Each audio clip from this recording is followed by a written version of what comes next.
नमस्कार, जय हिंद दोस्तों। स्वागत है आपका आपके अपने YouTube चैनल पर। आज के इस वीडियो में हम करने वाले हैं यूपीपीएससी मॉक टेस्ट सीरीज। ठीक है, तो हुंकार सीरीज के नाम से ये मॉक टेस्ट सीरीज कर रहे हैं। इसमें आपको पूरा पेपर जैसा माहौल मिलेगा। दृष्टि जो आपकी आईएएस पीसीएस की कोचिंग कराती है उसका जैसा आपका मॉक टेस्ट होगा, इकरा के लेवल का मॉक टेस्ट होगा, बीजन आईएएस के लेवल का मॉक टेस्ट होगा, खान सर के भी आप मॉक टेस्ट करते ही होंगे। यूपीपीएससी की अगर आप तैयारी कर रहे हैं तो निश्चित रूप से अगर तैयारी को अंजाम पे पहुंचाना है तो सबसे अच्छा तरीका है कि ज्यादा से ज्यादा आप प्रीवियस ईयर क्वेश्चन सॉल्व करें, ज्यादा से ज्यादा आप मॉक टेस्ट करें। प्रीवियस ईयर क्वेश्चन सॉल्व करने का मतलब ये होता है कि आप उसको पेपर की तरह करें। ठीक है, ये नहीं कि आप घटना चक्र की किताब उठा लें और क्वेश्चन को पढ़ना शुरू कर दें, फिर आपको थोड़ी दिक्कत हो सकती है। अगर आपने एक बार सिलेबस को पढ़ लिया है 60-70%, 80% तक, फिर आपको मॉक टेस्ट बहुत ही ज्यादा करने चाहिए। इससे आपका सिलेबस बहुत ही अच्छे तरीके से रिवाइज भी होता है और तैयार भी होता है और आपको भी अपनी औकात का पता चलता है कि आप कितनी गहरे पानी में हैं और कितनी ऊंचाई पर है। ठीक है, तो हुंकार मॉक टेस्ट सीरीज आपका पहला है। कब तक बस सोचते रहोगे, हल करके भी तो देखो। तो चलिए शुरू करते हैं आज का ये बेहतरीन मॉक टेस्ट है। और ध्यान रखिएगा कि पेपर जो भी कर रहे हैं उसको अंत तक करना है, बीच में छोड़कर जाना नहीं है। इससे आपका कॉन्फिडेंस, सेल्फ कॉन्फिडेंस काफी अच्छा होता है, सेल्फ बिलीव बढ़ता है जब आप कोई कार्य पूरा करते हैं। जब आप कोई कार्य अधूरा छोड़ते हैं तो धीरे धीरे माइंड की और बॉडी की आपकी आदत हो जाती है काम को अधूरा छोड़ने की, और जब वो काम अधूरा छूटता है तो फिर आप जीवन में बहुत ही पीछे जाने लगते हैं। तो पीछे नहीं जाइए, आगे बढ़िए और काम को पूरा करिए। ठीक है, तो शुरू करते हैं आज का ये बेहतरीन मॉक टेस्ट। प्लीज वीडियो को लाइक कर लीजिएगा, चैनल पर नया है चैनल को सब्सक्राइब कर लीजिएगा। आपका पहला प्रश्न है यहीं पर कि हाल ही में किस भारतीय राज्य में दुनिया के पहले ओम आकार के मंदिर का उद्घाटन किया गया है। प्रश्न शानदार है, एक बार फिर से सुनिएगा। हाल ही में किस भारतीय राज्य में दुनिया के पहले ओम आकार के मंदिर का उद्घाटन किया गया है। ऑप्शन है आपके उत्तर प्रदेश, राजस्थान, मध्य प्रदेश या महाराष्ट्र। तो ABCD में कौन सा ऑप्शन आपका सही है ये आपको बताना है, और इसका जो सही उत्तर है आपका वो बी है, राजस्थान। ठीक है, फरवरी 2024 में दुनिया के पहले ओम आकार के मंदिर का उद्घाटन राजस्थान के पाली जिले के जैन गांव में किया गया है। इस मंदिर का निर्माण उत्तर भारत मंदिर वास्तुकला जो नागर शैली है उससे किया गया है। ओम आकार मंदिर में भगवान शिव की 1008 अलग अलग प्रतिमाओं को नाम सहित स्थापित किया गया है। शिव मंदिर में भगवान शिव के 12 ज्योतिर्लिंग स्वरूप के दर्शन होंगे, साथ ही नंदी की विशाल प्रतिमा बनाई गई है। यहाँ सूर्य मंदिर भी है जो अष्टखंड में बना है। शिव मंदिर 4 खंडों में बटा है। इस मंदिर के शिखर की ऊंचाई जो है वो 135 फीट है और 2000 स्तंभों पर ये मंदिर टिका हुआ है। ठीक है, कहां पर है? राजस्थान के पाली जिले में स्थित है, जैन गांव में। अगला प्रश्न है आपका कि राज्य विधानमंडल के संदर्भ में निम्नलिखित कथनों पर विचार करें। तो नीचे 2 कथन दिए गए हैं, उनके आधार पर आपको ऑप्शंस को चुनना है। कथन पहला है कि राज्य विधान परिषद की न्यूनतम सदस्यता विधानसभा की कुल सदस्यता की 1/3 तय की गई है। राज्य विधानसभा की सदस्यता के लिए न्यूनतम आयु 21 वर्ष है। उपरोक्त में से कौन सा कथन सही है? केवल 1, केवल 2 या दोनों या कोई नहीं? बताइएगा इनमें से कौन सा ऑप्शन आपका सही है कि राज्य विधान परिषद की न्यूनतम सदस्यता विधानसभा की कुल सदस्यता की 1/3 तय की गई है। क्या राज्य विधानसभा की सदस्यता के लिए न्यूनतम आयु 21 वर्ष होती है? तो देखिए, पहला भी गलत है और दूसरा भी गलत है, तो आपका जो ऑप्शन सही होगा यहाँ पर वो डी होगा। देखिए, राज्य विधान परिषद के सदस्यों का चुनाव अप्रत्यक्ष रूप से होता है। परिषद की अधिकतम शक्ति विधानसभा की कुल सदस्य संख्या की 1/3 निर्धारित है और न्यूनतम सदस्य संख्या 40 निर्धारित है। न्यूनतम भी यहाँ पर लिखा होता तो आपकी सही होती, क्योंकि न्यूनतम नहीं लिखा है। अब हर विधानसभा में तो 1/3 नहीं होगी, वहां पर न्यूनतम भी देखा जाएगा। ठीक है, तो न्यूनतम सदस्य संख्या 40 होगी और 1/3 होगी। ठीक है, तो ये यहां पर बताता है।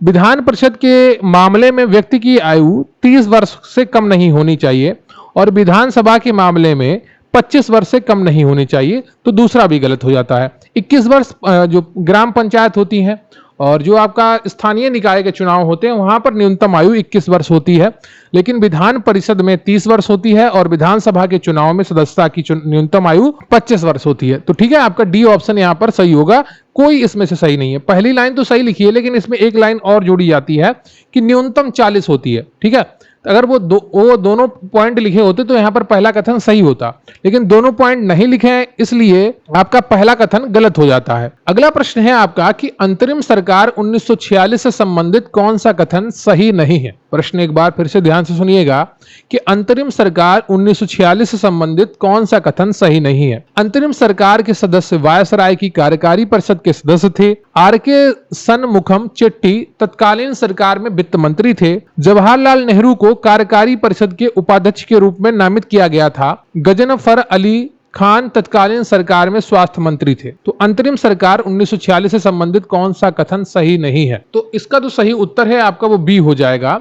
आर.के. सनमुखम चेट्टी तत्कालीन सरकार में वित्त मंत्री थे। तो 1946 में गठित भारत की संविधान सभा भारतीय डोमिनियन की संसद बन गई और एक अंतरिम सरकार नियुक्त की गई। अंतरिम सरकार के सदस्य वायसराय की कार्यकारी परिषद के सदस्य थे।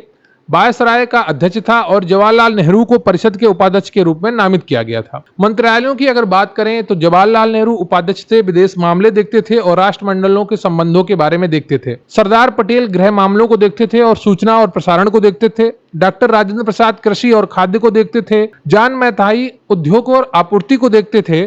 जगजीवन रेड्डी श्रमिक को देखते थे। सरदार बलदेव सिंह रक्षा को देखते थे और लियाकत अली खान वित्त को देखते थे। अब्दुल राब निस्तार पोस्ट और प्रसारण को देखते थे। असफ अली रेलवे और परिवहन को देखते थे। सी राजगोपालाचारी शिक्षा और कला को देखते थे। जोगिंदर नाथ मंडल कानून को देखते थे। ठीक है, तो यहां पर आपका जो सही नहीं है वो बी ऑप्शन है। आर.के. सनमुखम चेट्टी तत्कालीन सरकार में वित्त मंत्री नहीं थे, लियाकत अली खान थे। ठीक है, अगला प्रश्न है आपका कि केंद्रीय प्रशासनिक परिषद के संदर्भ में निम्नलिखित कथनों पर विचार करें। केंद्रीय प्रशासनिक न्यायाधिकरण कैट की स्थापना 1985 में की गई। केंद्रीय प्रशासनिक न्यायाधिकरण प्राकृतिक न्याय के सिद्धांतों द्वारा निर्देशित है। तो उपरोक्त में से कौन सा कथन सही है, यह आपसे पूछा गया है। चौथे का कौन सा ऑप्शन आपका सही होगा यह आपको बताना है और दोनों कथन सही है। ठीक है, 1 और 2 सही है, अतः आपका सी ऑप्शन बिल्कुल सही हो जाता है। 1976 के 42वें संविधान संशोधन अधिनियम द्वारा संविधान में न्यायीकरण से संबंधित एक नया भाग 14A जोड़ा गया। इस भाग को अधिकरण कहा जाता है और इसमें केवल 2 अनुच्छेद शामिल हैं। पहला है अनुच्छेद 323A प्रशासनिक अधिकरण से संबंधित है और अनुच्छेद 323B अन्य मामलों के लिए अधिकरणों से संबंधित है। और जो कैट की स्थापना है 1985 में की गई थी, केंद्रीय प्रशासनिक न्यायाधिकरण की। दिल्ली में इसकी मुख्य पीठ है और अन्य राज्यों में इसकी अतिरिक्त पीठें स्थापित की गई थी। अगला प्रश्न है आपका कि भारत की राजभाषा के संदर्भ में कौन सा कथन सही है। संविधान का भाग 18 भारत की आधिकारिक भाषा से संबंधित है। देवनागरी लिपि में लिखी गई हिंदी संघ की राष्ट्रीय भाषा होगी। स्वतंत्र भारत का पहला राजभाषा आयोग 1948 में नियुक्त किया गया था। भारत के राष्ट्रपति द्वारा बीजी खेर की अध्यक्षता में प्रथम राजभाषा आयोग की नियुक्ति की गई। बताइएगा 5वें का कौन सा ऑप्शन सही होगा। भारत की राजभाषा के संदर्भ में कौन सा कथन सही है, और 5वें का तो सही उत्तर है आपका वो डी हो जाएगा। भारत के राष्ट्रपति के द्वारा बीजी खेर की अध्यक्षता में प्रथम राजभाषा आयोग की नियुक्ति की गई थी। ठीक है, संविधान का भाग जो 17 है अनुच्छेद 343 से 351 तक, उसमें राजभाषा से संबंधित प्रावधान है। ठीक है, और देवनागरी लिपि में लिखी गई हिंदी संघ की आधिकारिक भाषा होगी, ना कि राष्ट्रीय भाषा। ठीक है, तो भारत की कोई राष्ट्रीय भाषा नहीं है, आधिकारिक भाषा है, राजभाषा है और वो हिंदी है। ठीक है, और अंग्रेजी भी साथ साथ में चलती है। तो यहां पर जो आपका केवल सही ऑप्शन है वो डी है।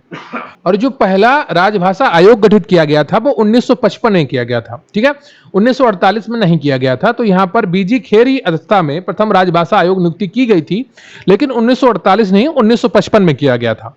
अगला प्रश्न है आपका कि डॉक्टर बी.आर. अंबेडकर को किस निर्वाचन क्षेत्र से भारत की संविधान सभा में नियुक्त किया गया था।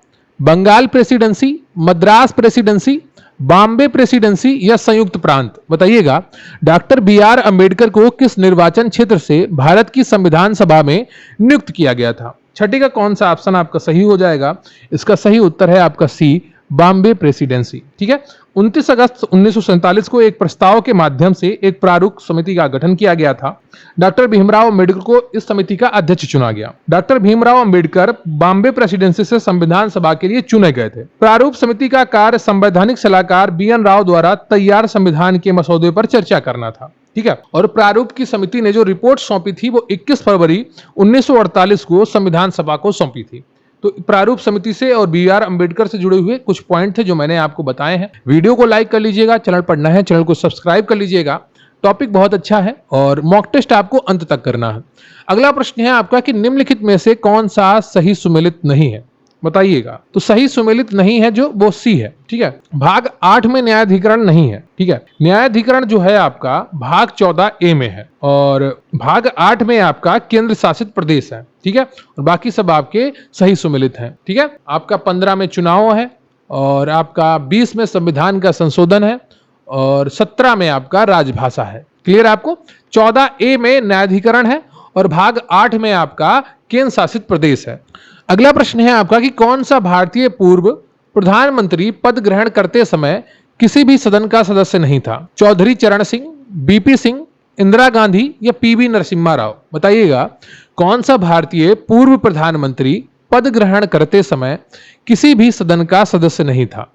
8वें का तो सही उत्तर है आपका वो D है, PV नरसिम्हा राव, ठीक है। PV नरसिम्हा राव संसद के किसी भी सदन के सदस्य नहीं थे और उन्हें भारत के प्रधानमंत्री के रूप में नियुक्त किया गया था। इन्होंने 1991 से 1996 तक भारत के 90 प्रधानमंत्री के रूप में कार्य किया। PV नरसिम्हा राव दक्षिण भारत से भारत के प्रधानमंत्री बनने वाले पहले व्यक्ति थे। वह एक स्वतंत्रता सेनानी थे जिन्होंने 1930 के दशक के अंत में हैदराबाद के वंदे मातरम आंदोलन में भाग लिया था और 2024 में PV नरसिम्हा राव को मरणोपरांत भारत रत्न पुरस्कार से भी सम्मानित किया गया है। तो ये करंट का टॉपिक है, यहां से आपका प्रश्न पूछा जाएगा परीक्षा में, ये आप ध्यान रखिए। अगला प्रश्न है आपका कि निम्नलिखित में से कौन सा कथन सही है? संसद सर्वोच्च न्यायालय के अधिकार क्षेत्र और शक्तियों को कम करने के लिए अधिकृत है। सर्वोच्च न्यायालय के सेवानिवृत्त न्यायाधीशों को भारत के किसी भी न्यायालय में वकालत करने का या कार्य करने से प्रतिबंधित किया गया है।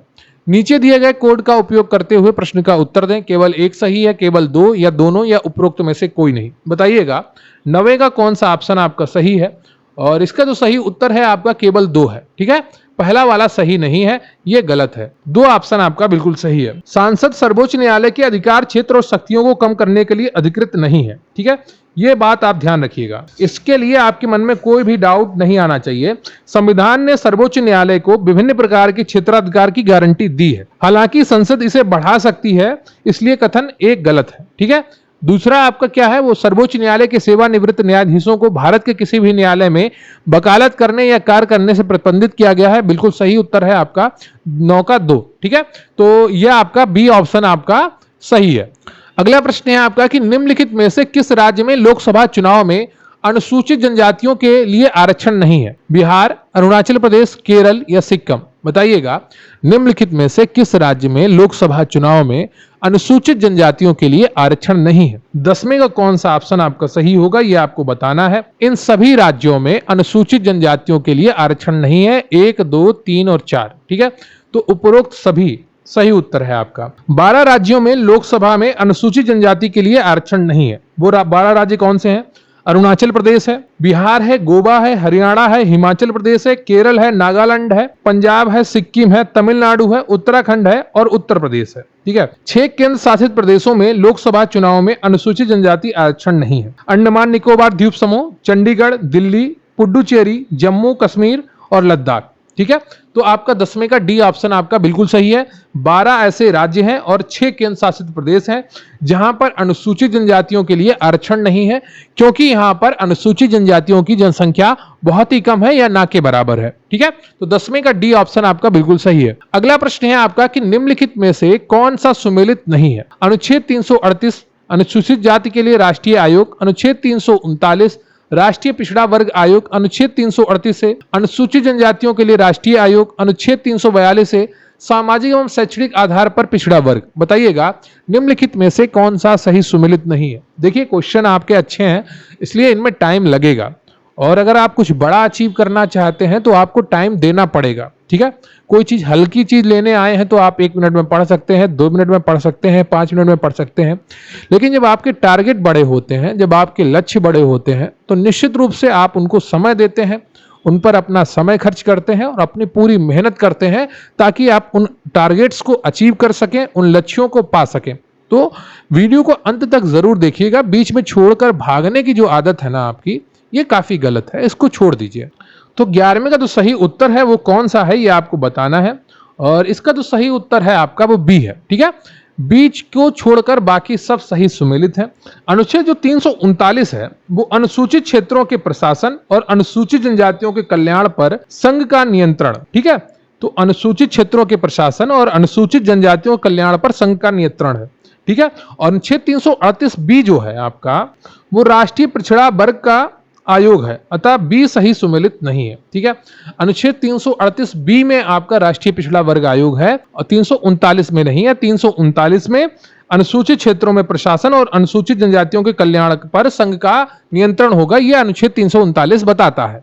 अगला प्रश्न है आपका कि संघ लोक सेवा आयोग के प्रथम अध्यक्ष कौन थे? डेविड पेट्री थे, रास बारकर थे, आयन गार्डन थे या FW रॉबर्टसन थे? बताइएगा 12वें का कौन सा ऑप्शन आपका सही है कि संघ लोक सेवा आयोग के प्रथम अध्यक्ष कौन थे? बहुत ही आसान उत्तर होगा आपका अगर आप सही से देंगे।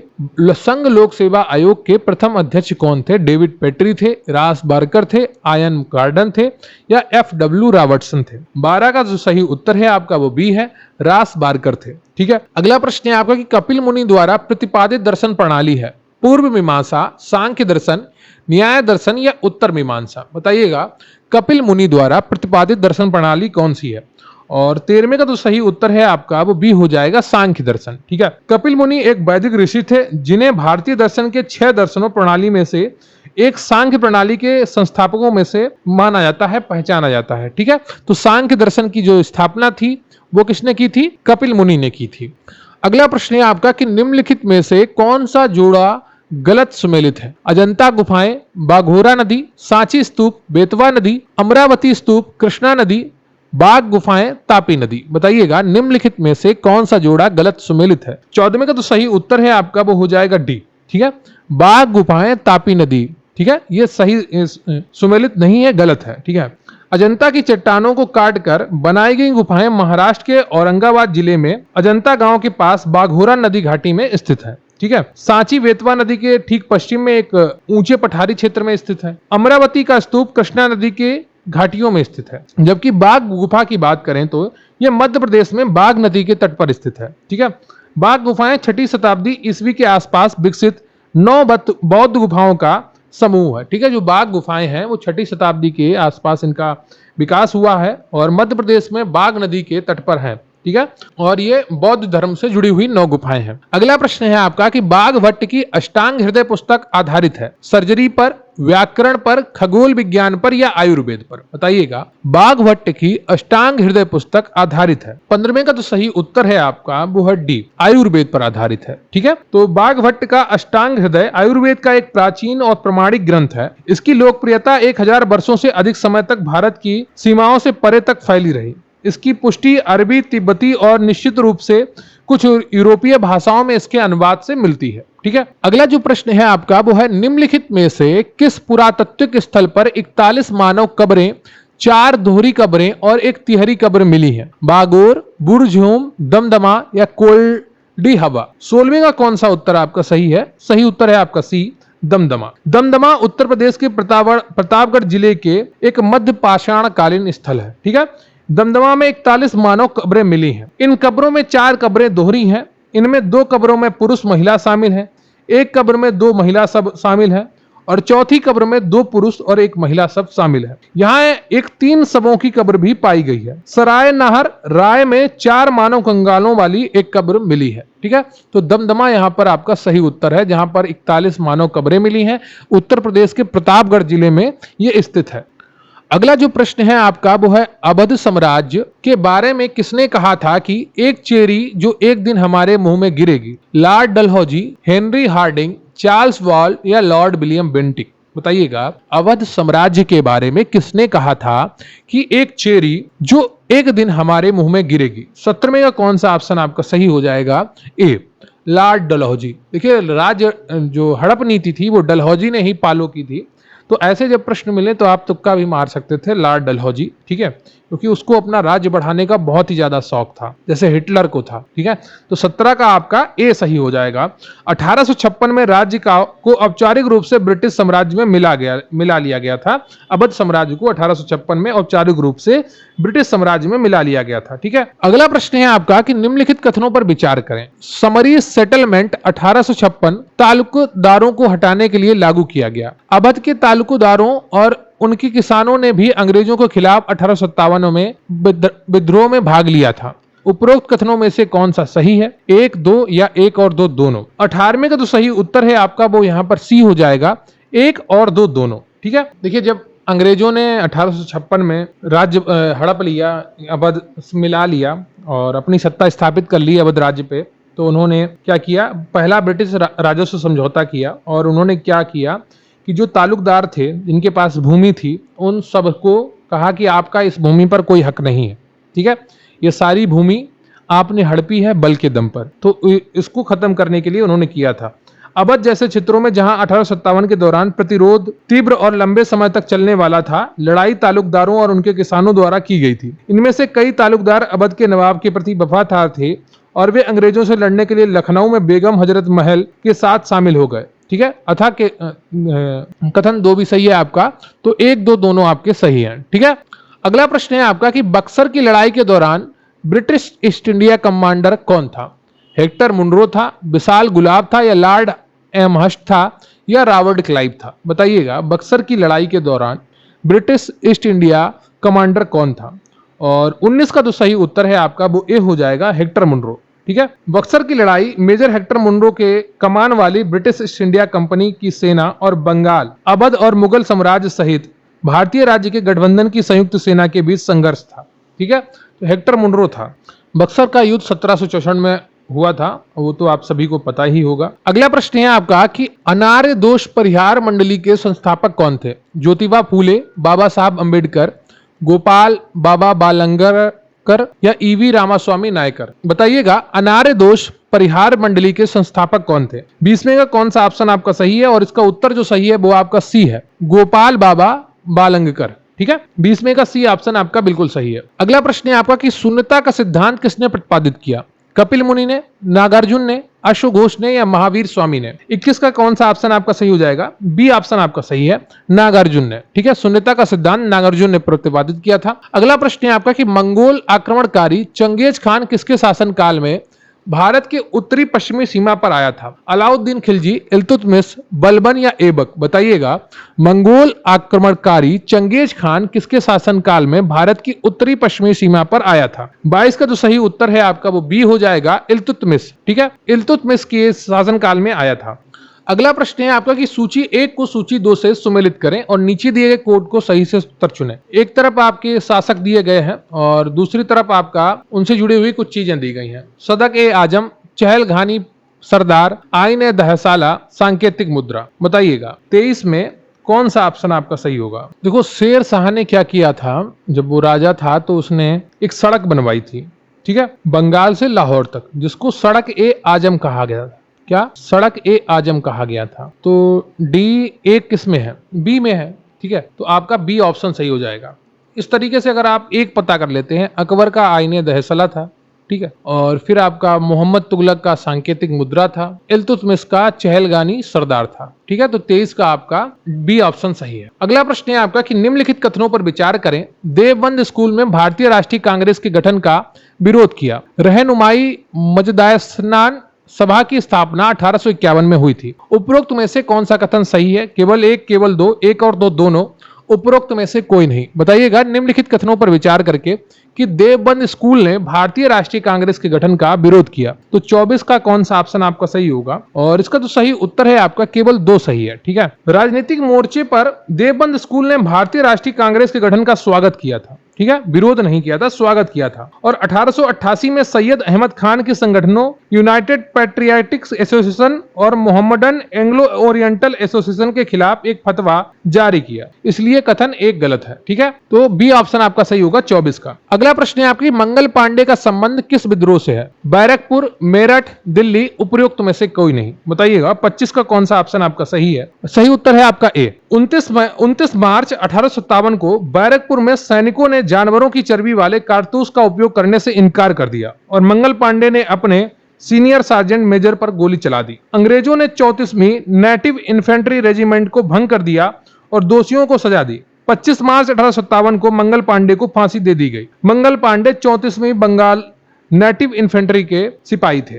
ठीक है। अगला प्रश्न है आपका कि आनंद मठ उपन्यास का विषय इस पर आधारित है। चुआर विद्रोह, सन्यासी विद्रोह, पोलीगार विद्रोह या तालुकदार विद्रोह। बताइएगा, आनंद मठ उपन्यास का विषय इस पर आधारित है। और 26 का जो सही उत्तर है आपका वो बी है, सन्यासी विद्रोह। वंदे मातरम के संगीतकार बंकिम चंद्र चटर्जी का उपन्यास जो है वो आनंद मठ है। ठीक है, यह सन्यासी विद्रोह का उल्लेख करता है। ब्रिटिश सरकार की स्थापना और उनकी नई आर्थिक नीति के कारण किसान, जमींदार और कारीगर सभी बर्बाद हो गए। 1770 में भीषण अकाल पड़ा। तीर्थ यात्रा पर प्रतिबंध लगाकर सन्यासियों को अपमानित किया गया। सन्यासियों में अन्याय के खिलाफ विरोध करने की परंपरा थी और उन्होंने ब्रिटिश शासन के खिलाफ एक सशक्त विद्रोह किया। उन्होंने ब्रिटिश सैनिकों के खिलाफ बहादुरी से लड़ाई लड़ी। वारेन हेस्टिंग्स लंबे अभियान के बाद विद्रोह का दमन कर पाया था। ठीक है, तो 26 का बी ऑप्शन आपका सही है। आनंद मठ में उपन्यास जो है उसमें सन्यासी विद्रोह का उल्लेख है और जो आनंद मठ उपन्यास है वो वंदे मातरम लिखने वाले संगीतकार बंकिम चंद्र चटर्जी का है। ठीक है, अगला प्रश्न है आपका कि हंटर आयोग की रिपोर्ट में किस विषय का पर विशेष बल दिया गया है। चिकित्सा शिक्षा, प्राथमिक शिक्षा या उच्च शिक्षा या तकनीकी शिक्षा। 27 का कौन सा ऑप्शन आपका सही है? बी ऑप्शन सही है, प्राथमिक शिक्षा। हंटर कमीशन की स्थापना 1882 में की गई थी। 1854 के बाद शैक्षिक विकास की समीक्षा के लिए की गई थी। इस आयोग ने प्राथमिक शिक्षा विकास की सिफारिश की थी। इसका गठन लॉर्ड रिपन द्वारा किया गया था। अगला जो प्रश्न है आपका वो है, भारत में चिकित्सा का अभ्यास करने वाली पहली भारतीय महिला कौन थी? कादम्बिनी गांगुली, बसंती देवी, प्रतिलता वादेदार या कल्पना दत्ता। 28 का कौन सा ऑप्शन आपका सही है? ए ऑप्शन सही है आपका, कादम्बिनी गांगुली। कादम्बिनी गांगुली 18 जुलाई 1861 से 3 अक्टूबर 1923 तक ये रही पहली भारतीय महिला डॉक्टर थी जिन्होंने आधुनिक चिकित्सा में डिग्री लेने के साथ प्रैक्टिस भी की थी। वह कलकत्ता से स्नातक करने वाली पहली महिला भी थी, अतः ए उत्तर सही है आपका। अगला प्रश्न है आपका कि भारतीय कारखाना अधिनियम 1891 के संदर्भ में निम्नलिखित कथनों पर विचार करें। इसने बच्चों के लिए कामों के घंटों को प्रतिदिन 9 घंटे तक सीमित कर दिया। इसमें महिलाओं के लिए प्रतिदिन अधिकतम कार्य समय सीमा 11 घंटे निर्धारित की गई। तो बताइएगा कौन सा ऑप्शन इसमें आपका सही है? सही उत्तर है आपका केवल एक। ठीक है, इस अधिनियम ने बच्चों के लिए काम के अधिकतम घंटों को घटाकर प्रतिदिन 7 घंटे कर दिया था। ठीक है, तो एक गलत है। ठीक है, और इसमें महिलाओं के लिए अधिकतम काम के घंटे 1.5 घंटे के अंतराल के साथ प्रतिदिन 11 घंटे तय कर दिए थे। पुरुषों के लिए काम के घंटे अनियमित छोड़ दिए गए, अतः कथन 2 सही है। ठीक है, और इसमें आपसे पूछा गया था कौन सा सही नहीं है, तो केवल एक सही नहीं है।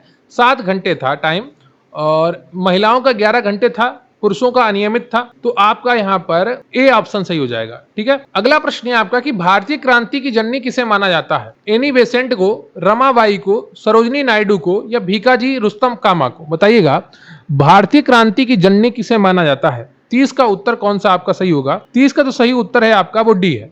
ठीक है, भीकाजी रुस्तम कामा। भीकाजी कामा एक भारतीय स्वतंत्रता सेनानी थी और राजनीतिक कार्यकर्ती भी थी। उनका जन्म एक अत्यंत धनी पारसी व्यवसायी के परिवार में हुआ था। उन्होंने भारत की आजादी के लिए अमेरिका और यूरोप से क्रांतिकारी आंदोलन का नेतृत्व किया था। अगला प्रश्न है आपका कि नीचे दिए गए कोड का उपयोग करके निम्नलिखित घटनाओं का सही क्रम चुनें। जलियांवाला बाग हत्याकांड, डॉक्टर सत्यपाल का कारावास, अमृतसर कांग्रेस अधिवेशन 1919। तो इनका आपको सही घटनाक्रम चुनना है। 31 का कौन सा ऑप्शन आपका सही होगा ये आपको बताना है। क्या 1-3-2 होगा या 2-1-3 होगा या 1-2-3 होगा या 3-2-1 होगा? 31 है जो इसका उत्तर है आपका, वो कौन सा होगा? देखिए, सत्यपाल को और इनके साथ एक थे सैफुद्दीन किचलू को, इनको क्या किया गया था? 9 अप्रैल 1919 को गिरफ्तार कर लिया गया था अमृतसर के डिप्टी कमिश्नर के द्वारा। ठीक है, तो ये आपका 9 अप्रैल को हुआ था काम।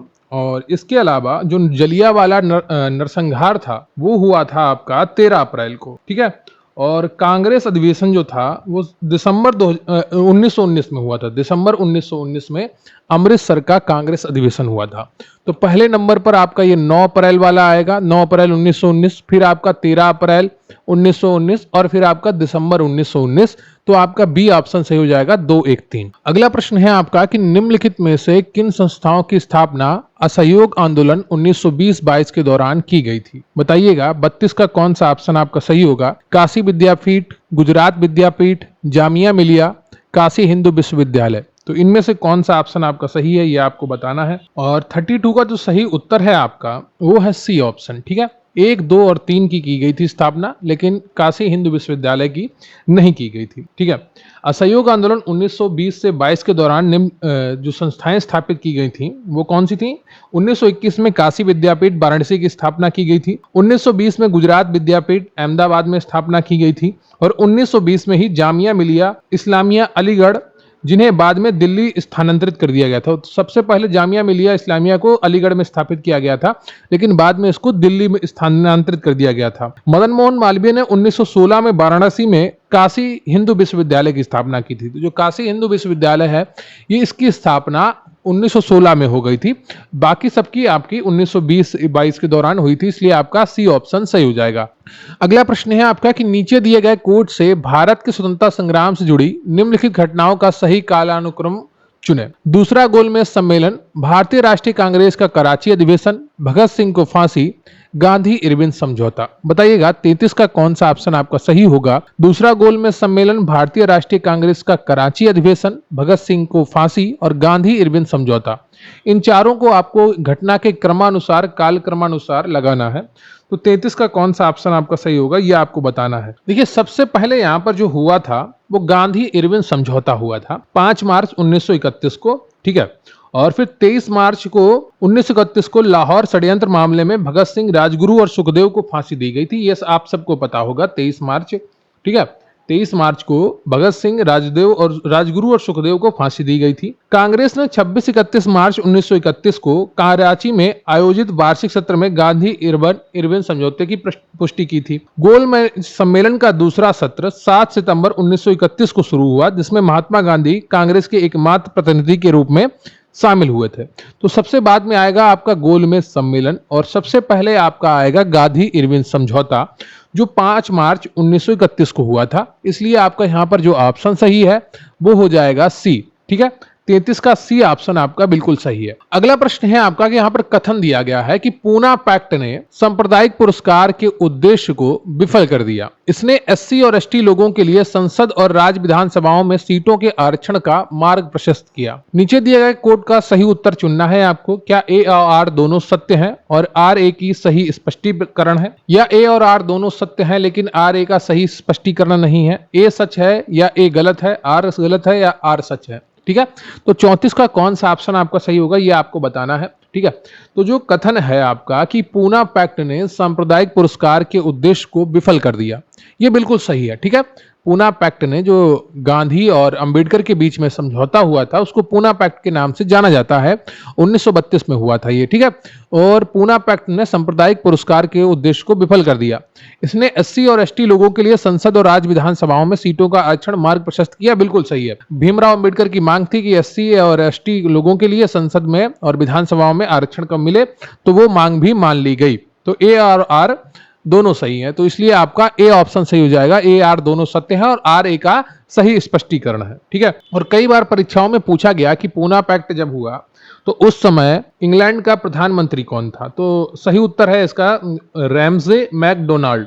16 अगस्त 1932 को इन्होंने अपने सांप्रदायिक पंचायत या पुरस्कार की घोषणा की थी। ठीक है। इस पुरस्कारों ने मुसलमानों, यूरोपीय, सिखों और दलित वर्गों को अलग अलग निर्वाचन क्षेत्रों के लिए अधिकृत किया। इस निर्णय के विरोध में गांधी ने 20 सितंबर 1932 को आमरण अनशन प्रारंभ किया। अंततः 24 सितंबर 1932 को पूना में एक समझौता हुआ जिसे पूना पैक्ट के नाम से जाना जाता है, जिसमें 2 प्रावधानों के आधार पर संयुक्त निर्वाचन को स्वीकार किया गया। 2 प्रावधान थे। पहले, प्रांतीय विधायिका में दलित वर्गों के लिए 148 सीटें आरक्षित थीं, जबकि सांप्रदायिक पुरस्कार के अनुसार केवल 71 सीटें आरक्षित थीं। केंद्रीय विधान मंडल में ब्रिटिश भारत के लिए आम मतदाताओं को आवंटित सीटों में से 18% सीटें दलित वर्गों के लिए आरक्षित थीं। ठीक है। अब बात करेंगे अगले प्रश्न की। अगला प्रश्न है आपका कि हिमालय की निम्नलिखित पर्वत श्रृंखला को उत्तर से दक्षिण की ओर व्यवस्थित करें। तो उत्तर से दक्षिण की ओर आपको जाना है लद्दाख, शिवालिक, जास्कर और पीर पंजाल। इनमें से कौन सी उत्तर से दक्षिण की ओर जाती हैं, इसको आपको बताना है। और 35 का कौन सा ऑप्शन आपका सही होगा, ये आपको बताना है। ठीक है। ये सबसे पहले जो आती है वो लद्दाख आती है। ठीक है। और फिर आती है आपकी जास्कर, और फिर आती है आपकी पीर पंजाल, और फिर आती है आपकी शिवालिक। ठीक है। लद्दाख, जास्कर, पीर पंजाल और शिवालिक। तो आपका 1, 3, 4, 2, 1, 3, 4, 2 किस में है? सी ऑप्शन में है। ठीक है।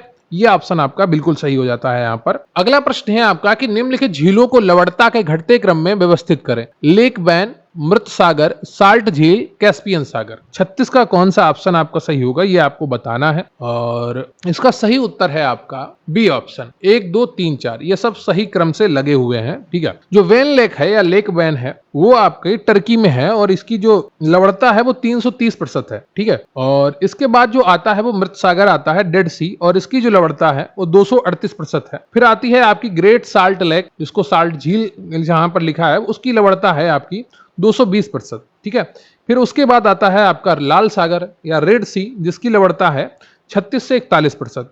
फिर आता है आपका मेडिटेरियन सी और उसकी लवणता है 37 से 39%। और फिर आता है आपका कैस्पियन सागर, जिसकी लवणता है 35 से 36%। ठीक है, तो सबसे ज्यादा जो लवणीय जो आपकी झील है या लेक है वो लेक वैन है, जिसकी लवणता 330% है।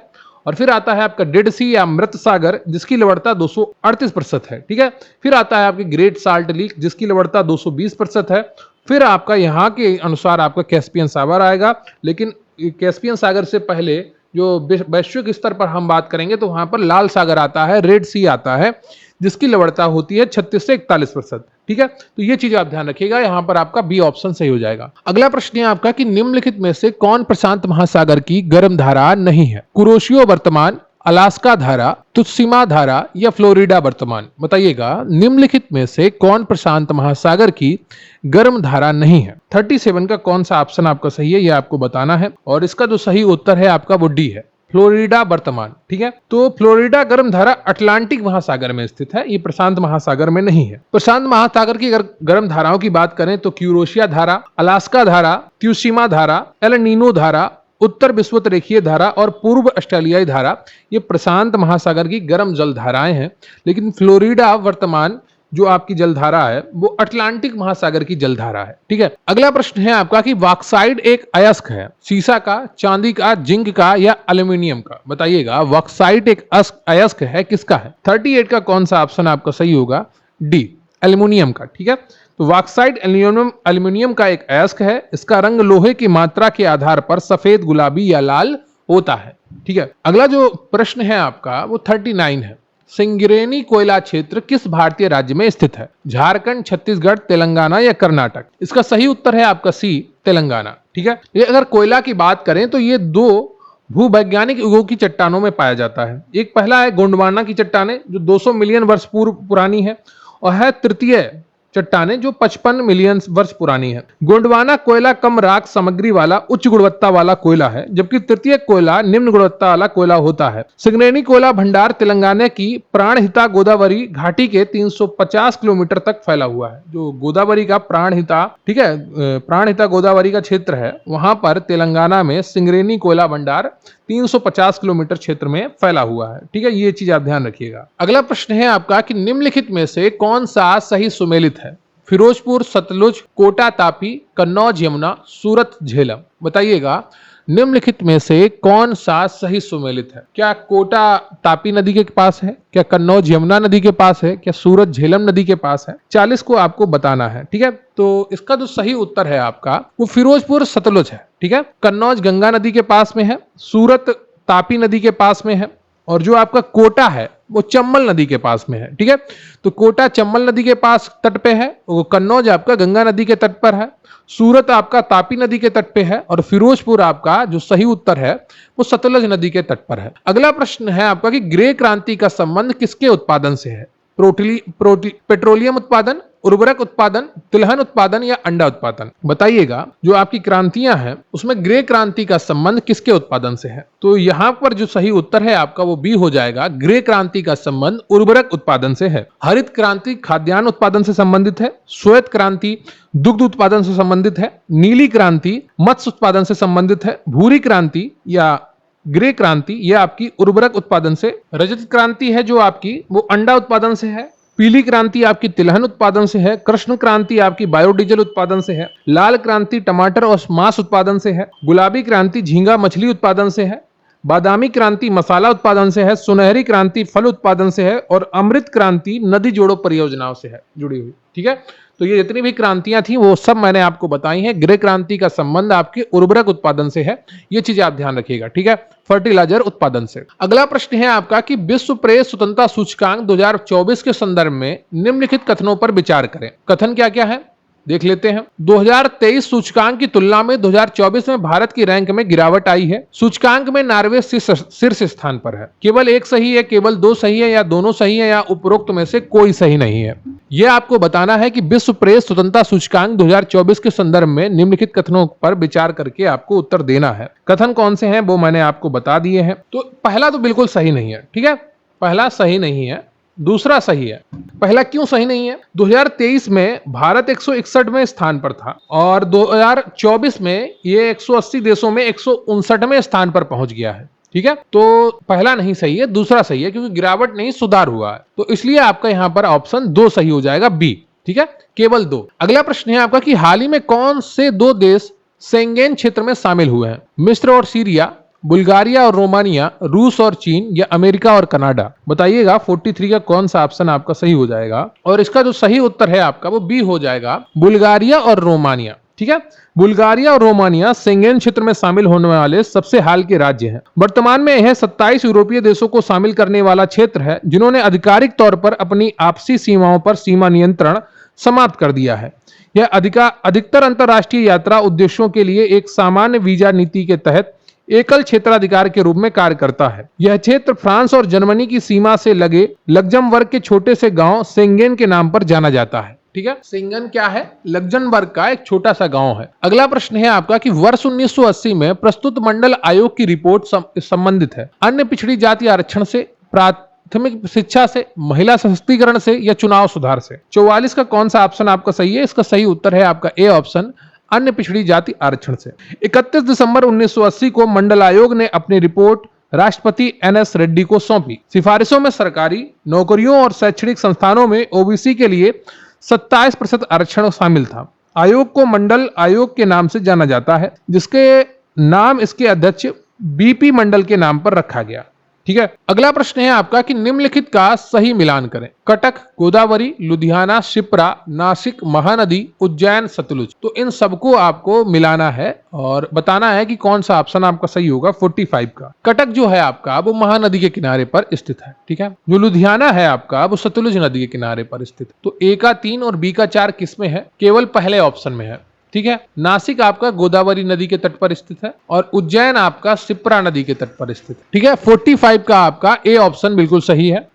अगला प्रश्न है आपका कि ग्रहों के बारे में निम्नलिखित में से कौन सा सत्य है? वे धुंधले और चमकदार नहीं है, वे धुंधले फिर भी चमकदार है, उनमें प्रकाश तो है लेकिन उज्जवल नहीं है, उनके पास प्रकाश भी है और वे उज्जवल भी हैं। बताइएगा ग्रहों के बारे में निम्नलिखित में से कौन सा कथन सत्य है? 46 का जो सही उत्तर है आपका वो बी है, वे धुंधले हैं फिर भी चमकदार हैं, ठीक है। ग्रह आकाशीय पिंड हैं जो तारों के प्रकाश से प्रकाशित होते हैं। हमारे सौर मंडल के सभी ग्रह सूर्य के प्रकाश से प्रकाशित होते हैं, ठीक है। यह बात आप ध्यान रखिएगा, हमारे सौर मंडल के जितने भी ग्रह हैं वो सूर्य के प्रकाश से प्रकाशित होते हैं। अगला प्रश्न है आपका कि बाकू किसके लिए प्रसिद्ध है? श्रम प्रधान कृषि के लिए, खनिज तेल के लिए, ऑटोमोबाइल उद्योग के लिए, या मसाला उद्योग के लिए? 47 का तो सही उत्तर है आपका बी ऑप्शन, खनिज तेल के लिए।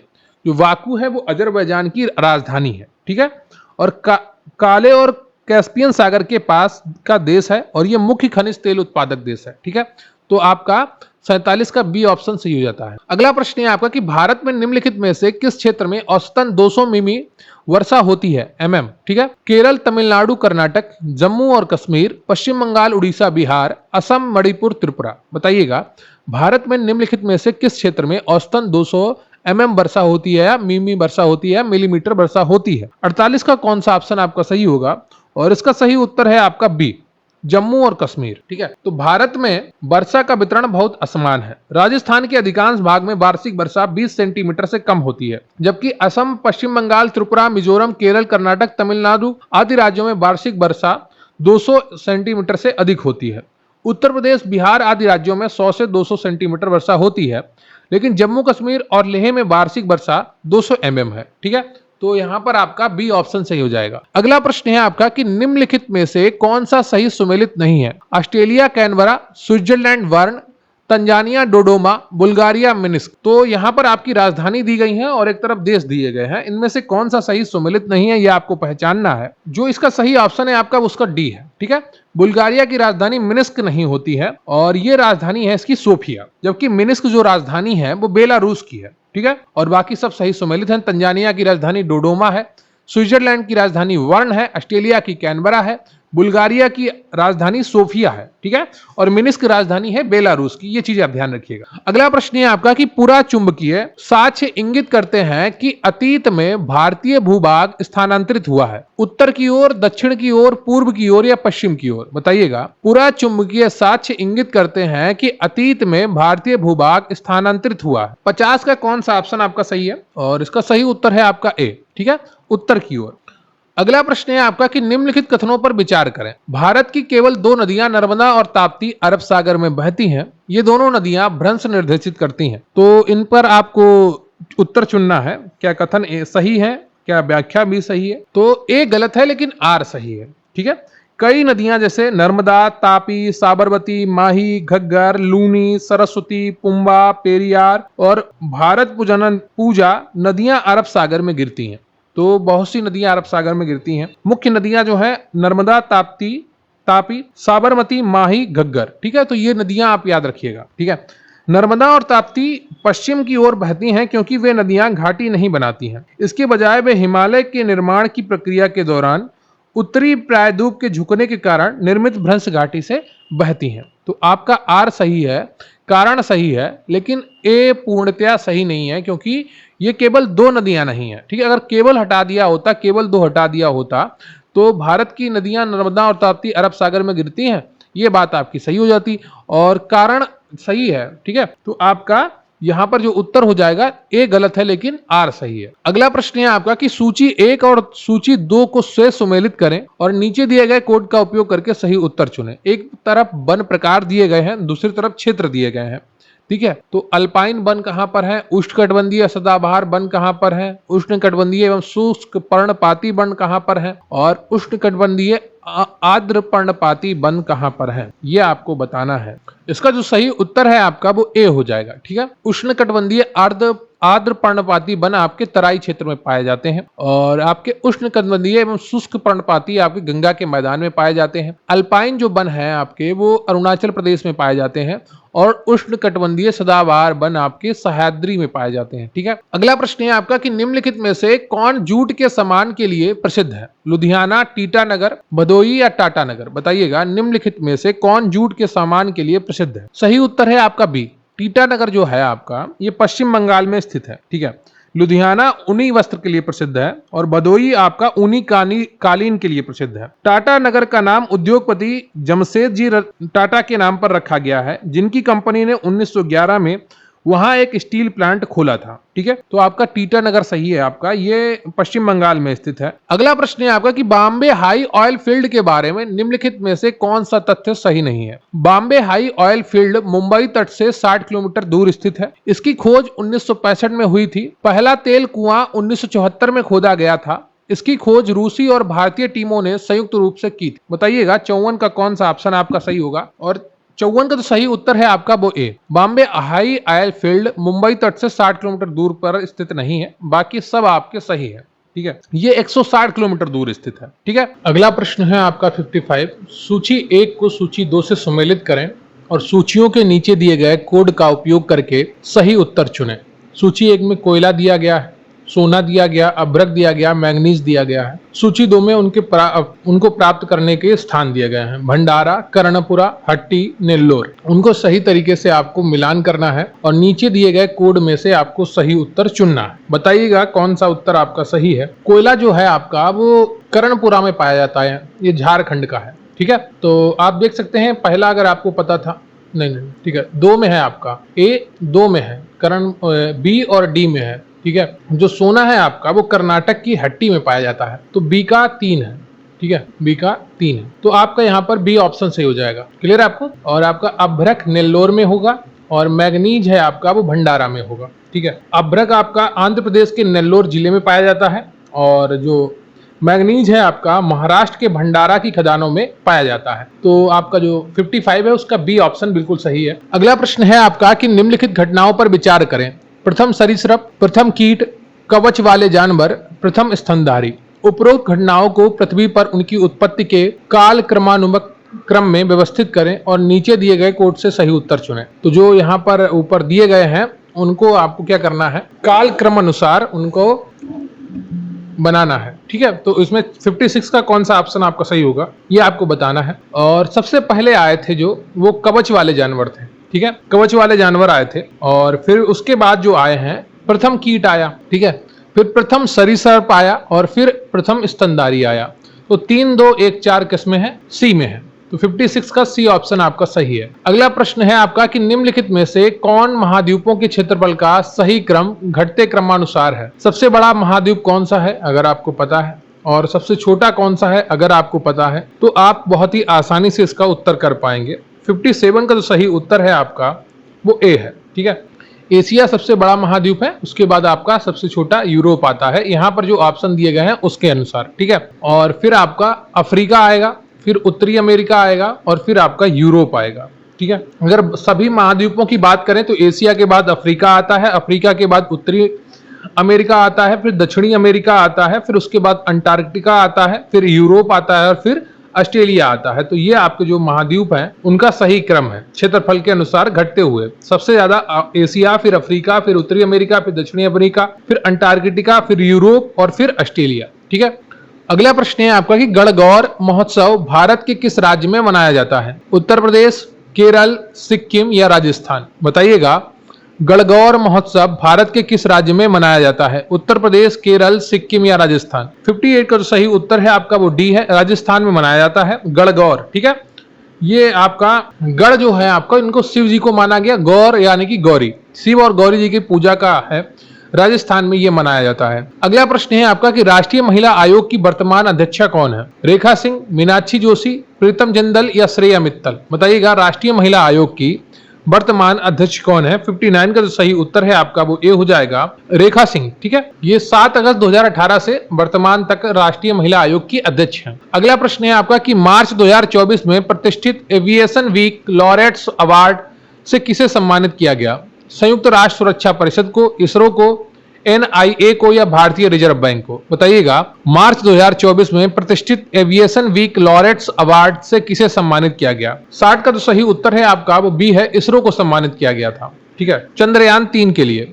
किसके लिए, चंद्रयान 3 के लिए इसरो को सम्मानित किया गया था। अगला प्रश्न है आपका कि तीसरे नॉर्थ ईस्ट गेम 2024 में किस खिलाड़ी ने सबसे अधिक स्वर्ण पदक जीते हैं। सिक्किम, नागालैंड, मणिपुर या मेघालय। बताइएगा, यहाँ पर खिलाड़ी नहीं राज्य होगा। ठीक है, यहाँ पर खिलाड़ी लिख गया है, इसको आप राज्य कर लीजिए। किस राज्य ने सबसे अधिक पदक जीते हैं। ठीक है, ये आपको बताना है। और 61 का जो सही उत्तर है आपका वो सी हो जाएगा, मणिपुर ने। ठीक है, तीसरे नॉर्थ ईस्ट गेम्स 2024 में मणिपुर ने 130 पदक के साथ ओवरऑल चैंपियन का खिताब जीता है। अगला प्रश्न है आपका कि सूची 1 को सूची 2 से मिलाना है आपको। एक तरफ रेडियो आइसोटोप दिया गया है, उनका नैदानिक उपयोग दिया गया है। तो कोबाल्ट 60 का उपयोग किस लिए होता है, आर्सेनिक 74 का किस लिए होता है, आयोडीन 131 का किस लिए होता है, सोडियम 24 का किस लिए उपयोग होता है, ये आपको बताना था। और यहाँ पर आपका जो प्रश्न है 62, उसका सही उत्तर कौन सा होगा। आपको पता होगा कोबाल्ट 60 जो है वो कैंसर के लिए प्रयोग किया जाता है, बचपन से आप पढ़ते आए होंगे। बी का आपका 4 है। ठीक है, 2 में बी का 4 है, तो ए और डी आपका बाहर हो गए। आर्सेनिक 74 जो है ये ट्यूमर के लिए प्रयोग होता है। ठीक है, तो आपका सी ऑप्शन सही हो जाता है यहाँ पर। और जो आपका आयोडीन 131 है ये थायराइड ग्रंथि की गतिविधि के लिए, आयोडीन की कमी से ही थायराइड की बीमारी होती है। सोडियम 24 ये आपका रक्त विकार के लिए प्रयोग होता है। ठीक है, तो यहाँ पर आपका 62 का सी ऑप्शन सही है। अगला प्रश्न है आपका कि 10 डिग्री चैनल अलग होता है। 10 डिग्री चैनल से कौन अलग होता है ये आपको बताना है 63 में। और इसका जो सही उत्तर है आपका वो ए हो जाएगा, निकोबार द्वीप और अंडमान द्वीप। ठीक है, और अगर जलधारा की बात की जाए तो आपसे इसका अंडमान सागर और बंगाल की खाड़ी अलग होती है 10 डिग्री चैनल से। ठीक है, पाक जल डमरूबंधु बंगाल की खाड़ी का प्रवेश द्वार है, दक्षिण पूर्वी भारत और उत्तरी श्रीलंका के बीच स्थित है। ठीक है, 8 डिग्री चैनल मिनिकॉय और मालदीव के बीच को अलग करता है। जो 8 डिग्री चैनल है वो मिनिकॉय और मालदीव को अलग करता है। 9 डिग्री चैनल मिनिकॉय द्वीप को मुख्य लक्षद्वीप से अलग करता है। ठीक है, जो 9 डिग्री चैनल है वो मिनिकॉय द्वीप को लक्षद्वीप से अलग करता है। अगला प्रश्न है आपका कि डायनासोर थे सेनोजोइक सरीसृप या मोसोजोइक पक्षी या पैलियोजोइक उभयचर या मेसोजोइक सरीसृप? बताइएगा डायनासोर कौन थे? 64 का कौन सा ऑप्शन आपका सही होगा? इसका सही उत्तर है आपका डी, मेसोजोइक सरीसृप। ठीक है, अगला प्रश्न है आपका कि फोटोग्राफी में किस अम्ल का प्रयोग किया जाता है? Formic acid, oxalic acid, citric acid या एसिटिक एसिड? 65 का कौन सा ऑप्शन आपका सही है? इसका सही उत्तर है आपका बी, ऑक्सॉलिक एसिड का प्रयोग फोटोग्राफी में किया जाता है। अगला प्रश्न है कोयला खदानों में विस्फोट का मुख्य कारण कौन सी गैस मानी जाती है? एसिटिलीन, कार्बन मोनोडाइऑक्साइड, हाइड्रोजन या मीथेन? बताइए कोयला खदानों में विस्फोट का मुख्य कारण कौन सी गैस मानी जाती है? 66 का जो सही उत्तर है आपका वो डी है, मीथेन। ठीक है, खदानों में अधिकांश विस्फोट मीथेन श्रेणी के कारण होते हैं, मीथेन मिश्रण के कारण होते हैं। मीथेन हवा में 4.9 से 15.4% की वॉल्यूमेट्रिक सांद्रता का पर विस्फोट करता है। मीथेन कोयला निर्माण के उत्पादन के रूप में बनता है। ठीक है, अगला प्रश्न है आपका कि निम्नलिखित में से कौन सी मछली है? क्रेफिश, कटल फिश या उड़ने वाली मछली या सिल्वर फिश? बताइएगा निम्नलिखित में से कौन सी मछली है? क्रेफिश, कटल फिश या उड़ने वाली मछली या सिल्वर फिश? 67 का जो सही उत्तर है आपका वो सी हो जाएगा, उड़ने वाली मछली। जो सिल्वर फिश है ये छोटा सा पंखहीन कीट होता है। ठीक है, यहाँ पर सी ऑप्शन आपका सही है। अगला प्रश्न है आपका कि स्टेम सेल को बड़े पैमाने पर क्षमता को देखते हुए स्टेम सेल अनुसंधान महत्वपूर्ण है। कथन है ये आपका और कारण दिया गया है, एक पूर्ण भ्रूण स्टेम कोशिकाओं से विकसित होता है। ए और आर दोनों सही हैं। आर ए का सही स्पष्टीकरण है, ए और आर दोनों सही हैं और आर ए का सही स्पष्टीकरण है। तो इन ऑप्शन में से कौन सा ऑप्शन आपका सही होगा? 68 का। इसका सही उत्तर है आपका ए ऑप्शन, ए और आर दोनों सही हैं और आर ए का सही स्पष्टीकरण है। अगला प्रश्न है आपका वर्षा की बूंद गोलाकार होती है क्योंकि ऊंचाई से गिरने के कारण, हवा में प्रतिरोध के कारण, पानी में सतह तनाव के कारण, उपरोक्त में से कोई नहीं? बताइएगा 69 का कौन सा ऑप्शन आपका सही होगा? और इसका जो सही उत्तर है आपका वो सी है, पृष्ठ तनाव के कारण। ठीक है, पानी में सतह पर जो तनाव होता है उसके कारण वर्षा की बूंद गोलाकार होती है। अगला प्रश्न है आपको कि एक पृथ्वी उपग्रह अपनी कक्षा में घूमता रहता है, यह निम्नलिखित द्वारा प्रदान किए गए अभिकेंद्रीय बल की घटना के कारण है। रॉकेट इंजन उपग्रह को आगे बढ़ा रहा है, उपग्रह पर पृथ्वी का गुरुत्वाकर्षण आकर्षण है, या उपग्रह पर सूर्य का गुरुत्वाकर्षण आकर्षण है, या पृथ्वी पर उपग्रह का गुरुत्वाकर्षण आकर्षण है? बताइएगा 70 का कौन सा ऑप्शन आपका सही है? और इसका सही उत्तर है आपका बी ऑप्शन, उपग्रह पर पृथ्वी का गुरुत्वाकर्षण आकर्षण है। ठीक है, अगला प्रश्न है आपका कि हल्दी हमें पौधे के किस भाग से प्राप्त होती है? तना, जड़, फल या फूल? बताइएगा हल्दी हमें पौधे के किस भाग से प्राप्त होती है? और 71 का जो सही उत्तर है आपका वो ए हो जाएगा, तना। ठीक है, अगला प्रश्न है आपका कि सोडियम वाष्प लैंप का उपयोग आमतौर पर स्ट्रीट लाइट के रूप में किया जाता है क्योंकि ये सस्ते होते हैं, इसमें निकलने वाला प्रकाश एक वर्णी और पानी की बूंदों से विभाजित नहीं होता, यह आंखों को अच्छा लगता है, यह उज्जवल रूप से प्रकाशित होता है। बताइएगा 72 का कौन सा ऑप्शन आपका सही है? और इसका जो सही उत्तर है आपका वो बी है, इससे निकलने वाला प्रकाश एक वर्णी होता है और पानी की बूंदों से विभाजित नहीं होता है। अगला प्रश्न है आपका कि निम्नलिखित में से कौन सा कमरे के तापमान पर तरल रूप में रहता है? लिथियम, सोडियम, ब्रोमियम या सेरियम? और 73 का सही उत्तर है आपका वो सी हो जाएगा, ब्रोमीन। ठीक है, जो ब्रोमीन होता है वो कमरे के तापमान पर तरल रूप में रहती है। अगला प्रश्न है आपका कि हाल ही में रीसा टेक्सटाइल को किस भारतीय राज्य से जीआई टैग मिला है? राजस्थान, उड़ीसा, असम, त्रिपुरा? बताइएगा हाल ही में रीसा टेक्सटाइल को किस भारतीय राज्य से जीआई टैग मिला है? और 74 का सही उत्तर है आपका वो डी हो जाएगा, त्रिपुरा से। ठीक है, अगला प्रश्न है आपका कि हाल ही में भारत ने किस देश के साथ लिथियम अन्वेषण के लिए एक समझौता हस्ताक्षर किया है? ऑस्ट्रेलिया, अर्जेंटीना, कनाडा या सेशल्स? बताइएगा इन चार में से कौन सा ऑप्शन आपका सही है? और 75 का जो सही ऑप्शन है आपका वो बी है, अर्जेंटीना। ठीक है, अगला प्रश्न है आपका 76, निम्न कथनों की जांच करें।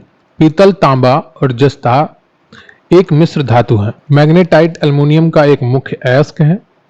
मर्क्यूरिस सोलुबुलिस वह पदार्थ है जिसमें मुख्य रूप से पारा शामिल है। पोटेशियम नाइट्रेट KNO3 फोटोग्राफी में उपयोग किया जाने वाला एक रसायन है। इसके आधार पर आपको बताना है कि 76 के कौन से ऑप्शन आपके सही हैं। वीडियो को लाइक कर लीजिएगा और चैनल पर नए हैं चैनल को सब्सक्राइब कर लीजिए। पैसे तो लगते नहीं है, फ्री में होता है तो कर लीजिए भाई। ठीक है, आप सभी के लिए तो मेहनत कर रहे हैं।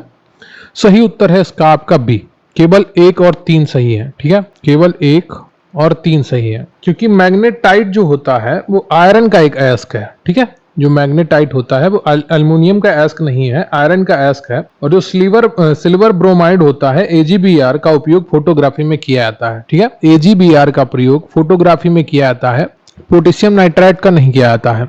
और जो मैग्नेटाइट है वो आपका आयरन का, लोहा का एक अयस्क है, एल्युमिनियम का नहीं है, तो आपका क्षेत्र का बी सही है। ठीक है।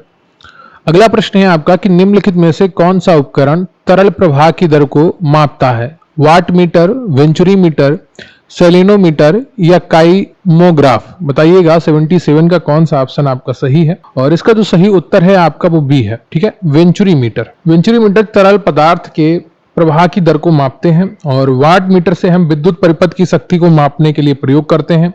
सेलेनोमीटर से विलयनों की लवणता को निर्धारित करते हैं, और काइमोग्राफ से हम शारीरिक गतिविधियों की ग्राफिक रूप से रिकॉर्डिंग करते हैं। ठीक है।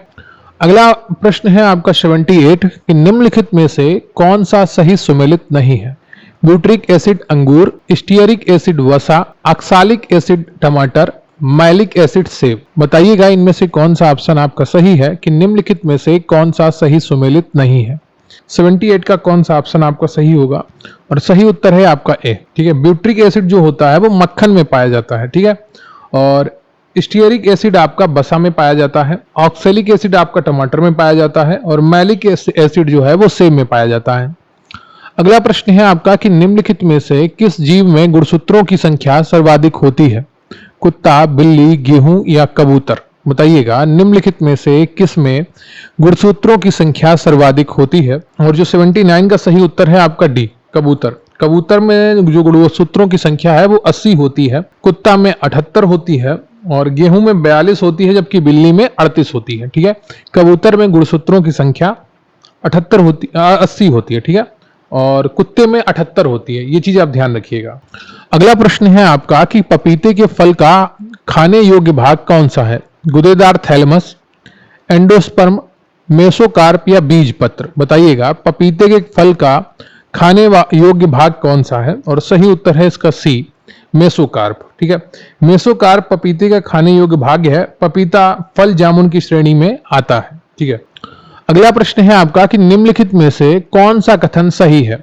रक्त प्लेटलेट्स का जीवन काल 8 से 9 दिन होता है। श्वेत रक्त कोशिकाओं का जीवन काल 2 से 3 दिन का होता है। नीचे दिए गए कोड का उपयोग करके प्रश्न का उत्तर दें, तो बताइएगा इनमें से कौन से ऑप्शन आपके सही है, और सही उत्तर जो है आपका केवल एक सही है। ठीक है, प्लेटलेट्स या थ्रोम्बोसाइट्स हमारे रक्त में छोटे रंगहीन कोशिका टुकड़े होते हैं जो रक्त का थक्का बनाते हैं और रक्तस्राव को रोकते हैं। प्लेटलेट्स हमारी अस्थि मज्जा में बनते हैं जो हमारी हड्डियों के अंदर स्पंज जैसे ऊतक होते हैं। प्लेटलेट्स का 8 से 9 दिन का रक्तकाल होता है, जबकि श्वेत रक्त कणिकाओं का जो काल होता है वो 13 से 20 दिन का होता है, और ये हमारी जो प्रतिरक्षा प्रणाली है उसका एक महत्वपूर्ण हिस्सा है श्वेत रक्त कणिकाएं। ठीक है, जिनको WBC भी कहते हैं, और ये बीमारियों से लड़ने में हमारे शरीर को मदद करती हैं। ठीक है, तो यहाँ पर आपका केवल एक सही है, तो उत्तर भी आपका ए हो जाएगा, केवल एक। अगला प्रश्न है आपका कि स्टील को कठोर बनाने के लिए वृद्धि की आवश्यकता होती है। कार्बन की मात्रा, मैग्नीज की मात्रा, सिलिकॉन की मात्रा या क्रोमियम की मात्रा? बताइएगा स्टील को कठोर बनाने के लिए वृद्धि की आवश्यकता होती है, किसकी वृद्धि की आवश्यकता होती है? और 82 का जो सही उत्तर है आपका वो ए है, कार्बन की मात्रा। ठीक है, स्टील मुख्य रूप से लौह और अन्य तत्वों कार्बन की मिश्र धातु है, और इनका व्यापक रूप से निर्माण और अन्य क्षेत्रों में उपयोग किया जाता है। लोहे में कठोरीकरण एजेंट के रूप में कार्बन मिलाया जाता है, जो लोहे के क्रिस्टल जाली को विकृत करके उसे मजबूत बनाते हैं। इस विकृति के परिणाम स्वरूप कठोरता आती है। ठीक है, तो ए ऑप्शन आपका सही है। अगला प्रश्न है आपका कि निम्नलिखित में से कौन पानी में आसानी से घुलनशील है? कार्बन, नाइट्रोजन, अमोनिया या आयोडीन? बताइएगा निम्नलिखित में से कौन पानी में आसानी से घुलनशील है, और 83 का जो सही उत्तर है आपका वो सी है, अमोनिया।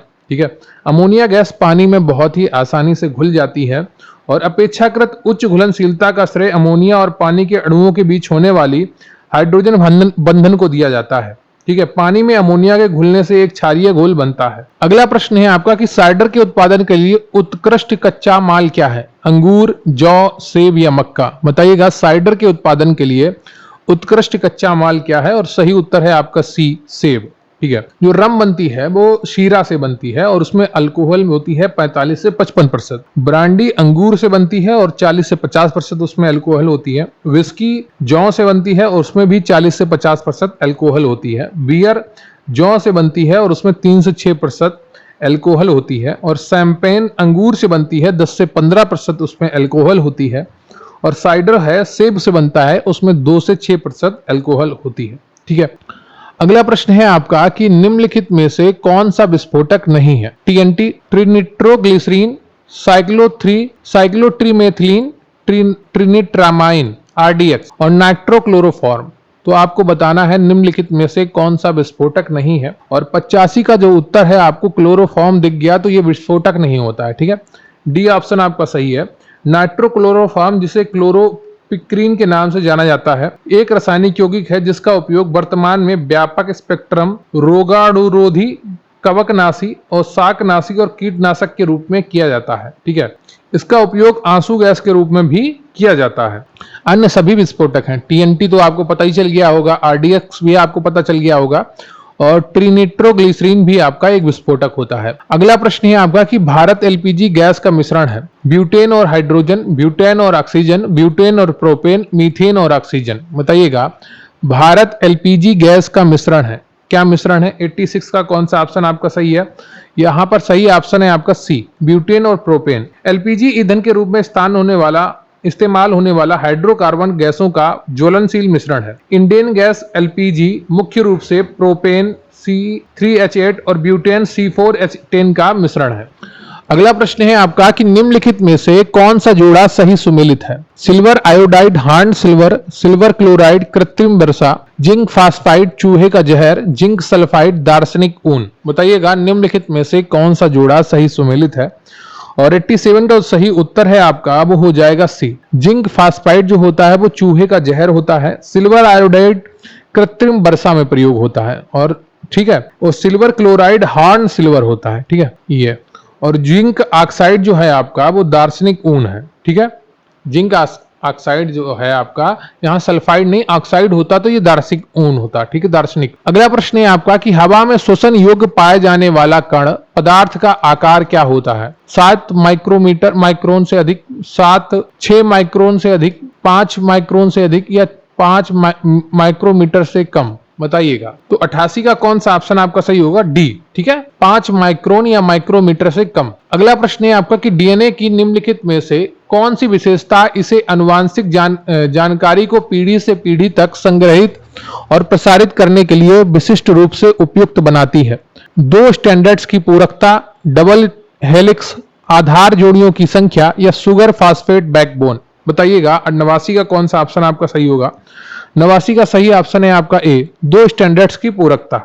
अगला प्रश्न है आपका कि हाल ही में प्रकाशित रिपोर्ट के अनुसार भारत के किस टाइगर रिजर्व में तेंदुओं की आबादी सबसे अधिक है? पन्ना, सतपुड़ा, पेंच या नागार्जुन सागर श्रीशैलम।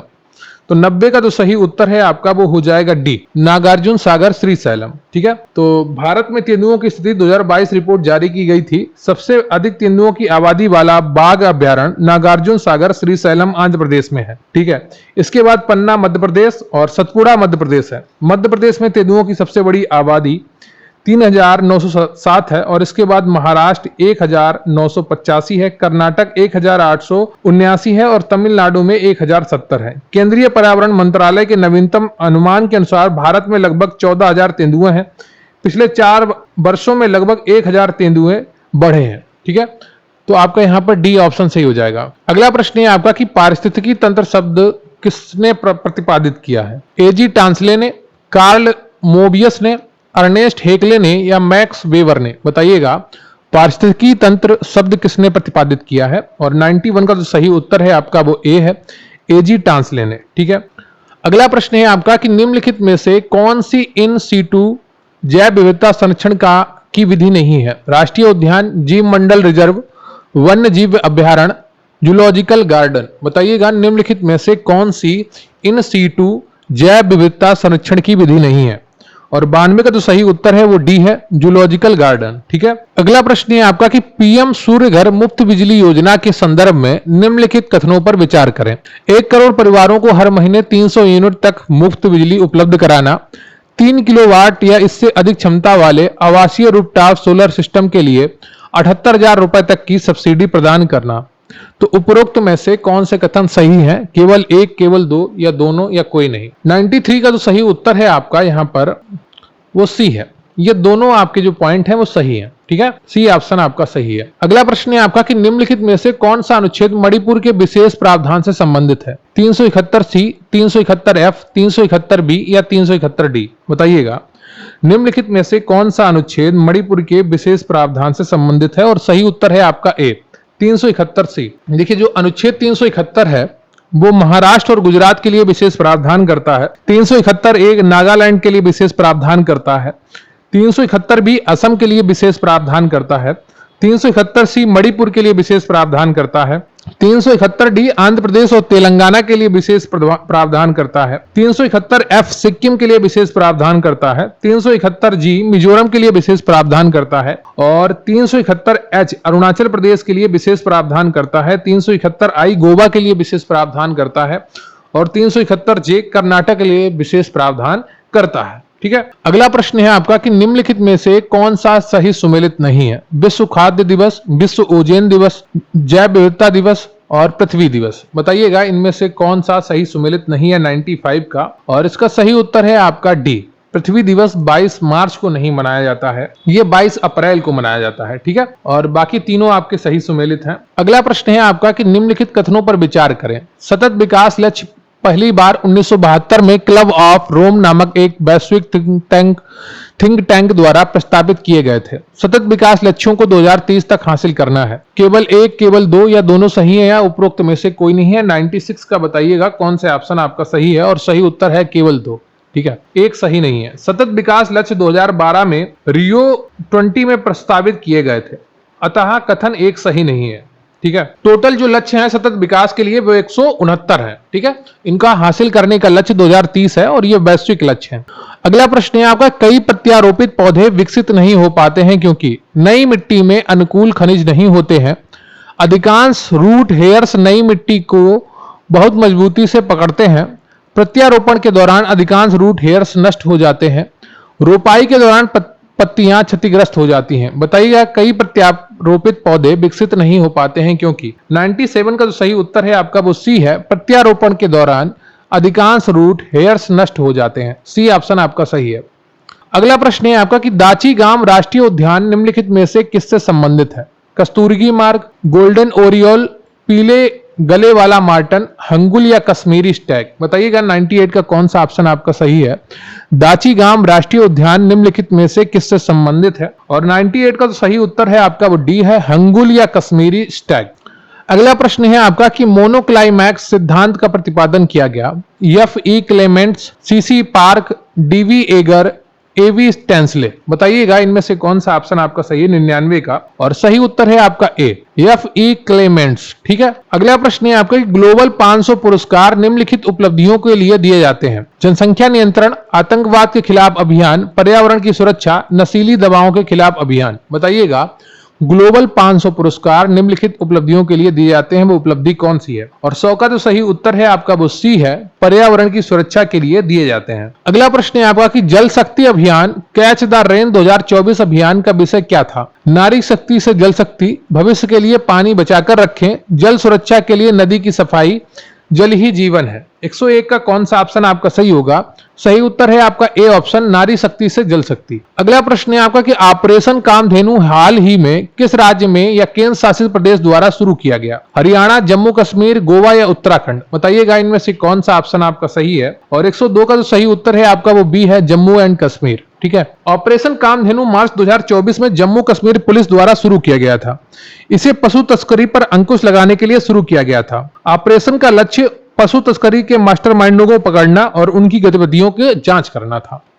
ठीक है, अगला प्रश्न है आपका कि लॉन्चिंग तिथि के आधार पर निम्नलिखित को कालानुक्रमिक क्रम में व्यवस्थित करें। अटल पेंशन योजना, प्रधानमंत्री उज्ज्वला योजना, पोषण अभियान। तो इनको समय के अनुसार आपको व्यवस्थित करना है। 103 का कौन सा ऑप्शन आपका सही होगा?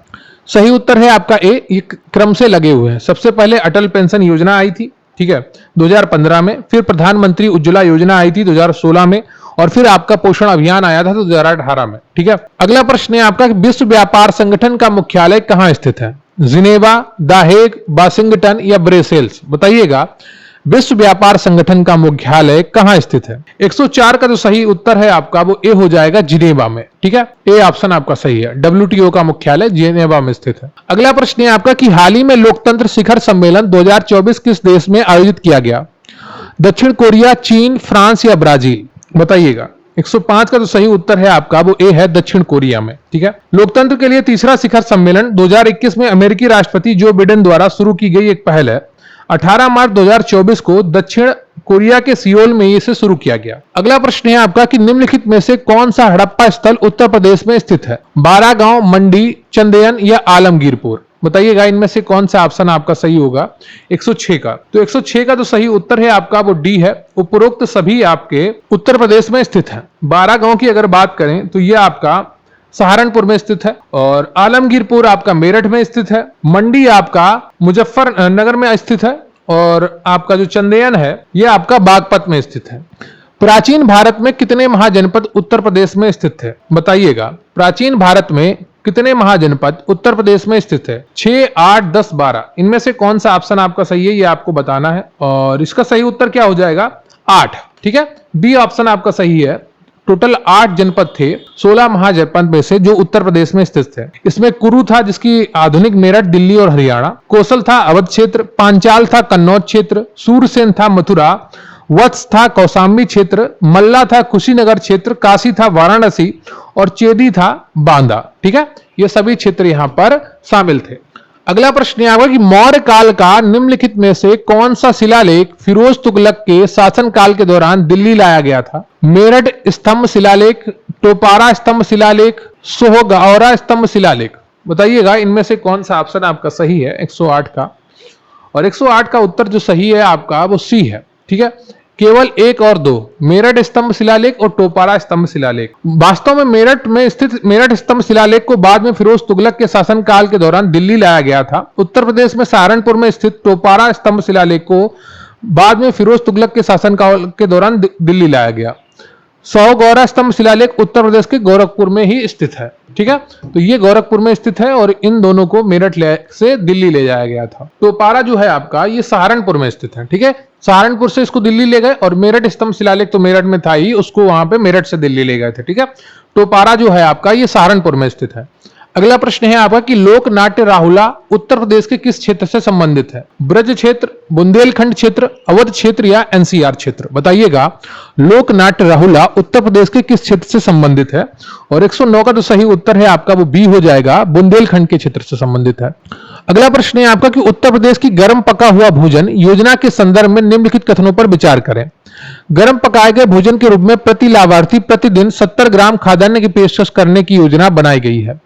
योजना के अंतर्गत 3 से 6 वर्ष की आयु के बच्चों को भोजन उपलब्ध कराया जाएगा। ए, बी, सी, डी इनमें से कौन सा ऑप्शन आपका सही है ये आपको बताना है 110 में।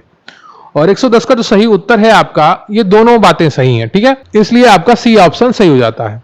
अगला प्रश्न है आपका कि हिंदू विकास दर का तात्पर्य किस विकास दर से है? प्रति व्यक्ति आय से, राष्ट्रीय आय से, जनसंख्या से, साक्षरता से? और 111 का जो सही उत्तर है आपका वो बी है, राष्ट्रीय आय से। अगला प्रश्न है आपका कि वह अर्थशास्त्री जिसने पहली बार भारत में राष्ट्रीय आय को वैज्ञानिक रूप से निर्धारित किया? डी.आर. गॉडविल, वी.के.आर.वी. राव, मनमोहन सिंह या वाई.बी. अलाग? बताइएगा। वह अर्थशास्त्री जिसने पहली बार भारत में राष्ट्रीय आय को वैज्ञानिक रूप से निर्धारित किया। और 112 का जो सही उत्तर है आपका वो बी हो जाएगा, बी.के.आर.वी. राव। ठीक है, भारत के राष्ट्रीय आय की गणना करने का प्रथम प्रयास दादाभाई नौरोजी द्वारा 1867-68 में किया गया था, जबकि पहली बार भारत की राष्ट्रीय आय का वैज्ञानिक निर्धारण डॉक्टर वी.के.आर.वी. राव द्वारा 1931-32 में किया गया था। ठीक है, वैज्ञानिक निर्धारण की अगर बात आए तो वी.के.आर.वी. राव की बात होगी जो 1931-32 में की गई थी, और अगर पहली बार राष्ट्रीय आय का निर्धारण की बात आए तो दादा भाई नौरोजी ने 1867-68 में की थी। ठीक है, अगला प्रश्न है आपका कि निम्नलिखित में से कौन सी नकदी फसल नहीं है? तंबाकू, कपास, सोयाबीन या रबर? बताइएगा। निम्नलिखित में से कौन सी नकदी फसल नहीं है? 113 का कौन सा ऑप्शन आपका सही होगा? और इसका सही उत्तर है आपका सी, सोयाबीन। ठीक है, अगला प्रश्न है आपकी कारपोरेट सामाजिक उत्तरदायित्व CSR के संदर्भ में कौन सा कथन सही है? कंपनी अधिनियम 2014 अनिवार्य CSR पेश करता है। इसके अंतर्गत आने वाली कंपनियों को अपने वार्षिक शुद्ध लाभ का कम से कम 1% CSR के तहत गतिविधियों में खर्च करना होगा। बताइएगा 114 का कौन सा ऑप्शन आपका सही है, और इसका उत्तर आपका जो सही है वो हो जाएगा डी। उपरोक्त में से कोई भी सही नहीं है। ठीक है, 1 अप्रैल 2014 को भारत कंपनी अधिनियम 2013 में संशोधन के साथ कारपोरेट सामाजिक उत्तरदायित्व सीएसआर को कानूनी रूप से अनिवार्य बनाने वाला दुनिया का पहला देश बन गया। कंपनी अधिनियम 2013 की धारा 135 में नए नियम इसे अनिवार्य बनाते हैं, जिसके तहत एक निश्चित टर्नओवर और लाभप्रदता कंपनी के पिछले 3 वर्षों के औसत शुद्ध लाभ का 2% सीएसआर पर खर्च करना होता है। कंपनियां अपने सीएसआर अनुपालन के हिस्से के रूप में अपने मुनाफे को शिक्षा, गरीबी, लैंगिक समानता और भूख जैसे क्षेत्रों पर निवेश कर सकती हैं। इस प्रकार दिए गए दोनों कथन गलत हैं। ठीक है, अगला प्रश्न है आपका कि निम्नलिखित योजनाओं को कार्यक्रमों का मिलान करें। पहली योजना, दूसरी योजना, तीसरी योजना, चौथी योजना, पांचवी योजना, ये सभी आपकी पंचवर्षीय योजना पर आधारित हैं। और इनका अगर हम बात करें तो पहली जो योजना थी 1951 से 56 तक चली थी। ठीक है, इसका जो लक्ष्य था वो सामुदायिक विकास पे था, तो पहले का 2 हो जाएगा। ठीक है, दूसरी जो योजना थी 1956 से 61 तक चली थी और इसका लक्ष्य था तीव्र औद्योगिकीकरण। ठीक है, और तीसरी जो योजना थी वो चली थी 1961 से 66 और बुनियादी उद्योगों का विकास। ठीक है, तो तीसरे में 3 होगा। चौथी योजना की अगर बात करें तो स्थिरता और आत्मनिर्भरता के लिए थी और पांचवी योजना न्यूनतम आवश्यकता कार्यक्रम के लिए थी। ठीक है, तो यहां पर जो आपका ऑप्शन सही हो जाएगा वो डी हो जाएगा, 2, 1, 3, 5, 4। अगला प्रश्न है आपका कि भारतीय अर्थव्यवस्था के वैश्वीकरण का अर्थ है बाहरी उधारी बढ़ाना, विदेश में भारतीय व्यवसाय स्थापित करना, अन्य देशों के साथ आर्थिक संबंधों पर न्यूनतम संभव प्रतिबंध लगाना, आयात प्रतिस्थापन के कार्यक्रमों को छोड़ना। बताइएगा 116 का कौन सा ऑप्शन आपका सही होगा, और इसका जो सही उत्तर है आपका वो सी है। ठीक है, अन्य देशों के साथ आर्थिक संबंधों पर न्यूनतम संभव प्रतिबंध लगाना। अगला प्रश्न है आपका कि सुकन्या समृद्धि योजना किस वर्ष शुरू की गई थी, 14, 15, 17 या 19? बताइएगा, और 117 का जो सही उत्तर है आपका वो हो जाएगा बी।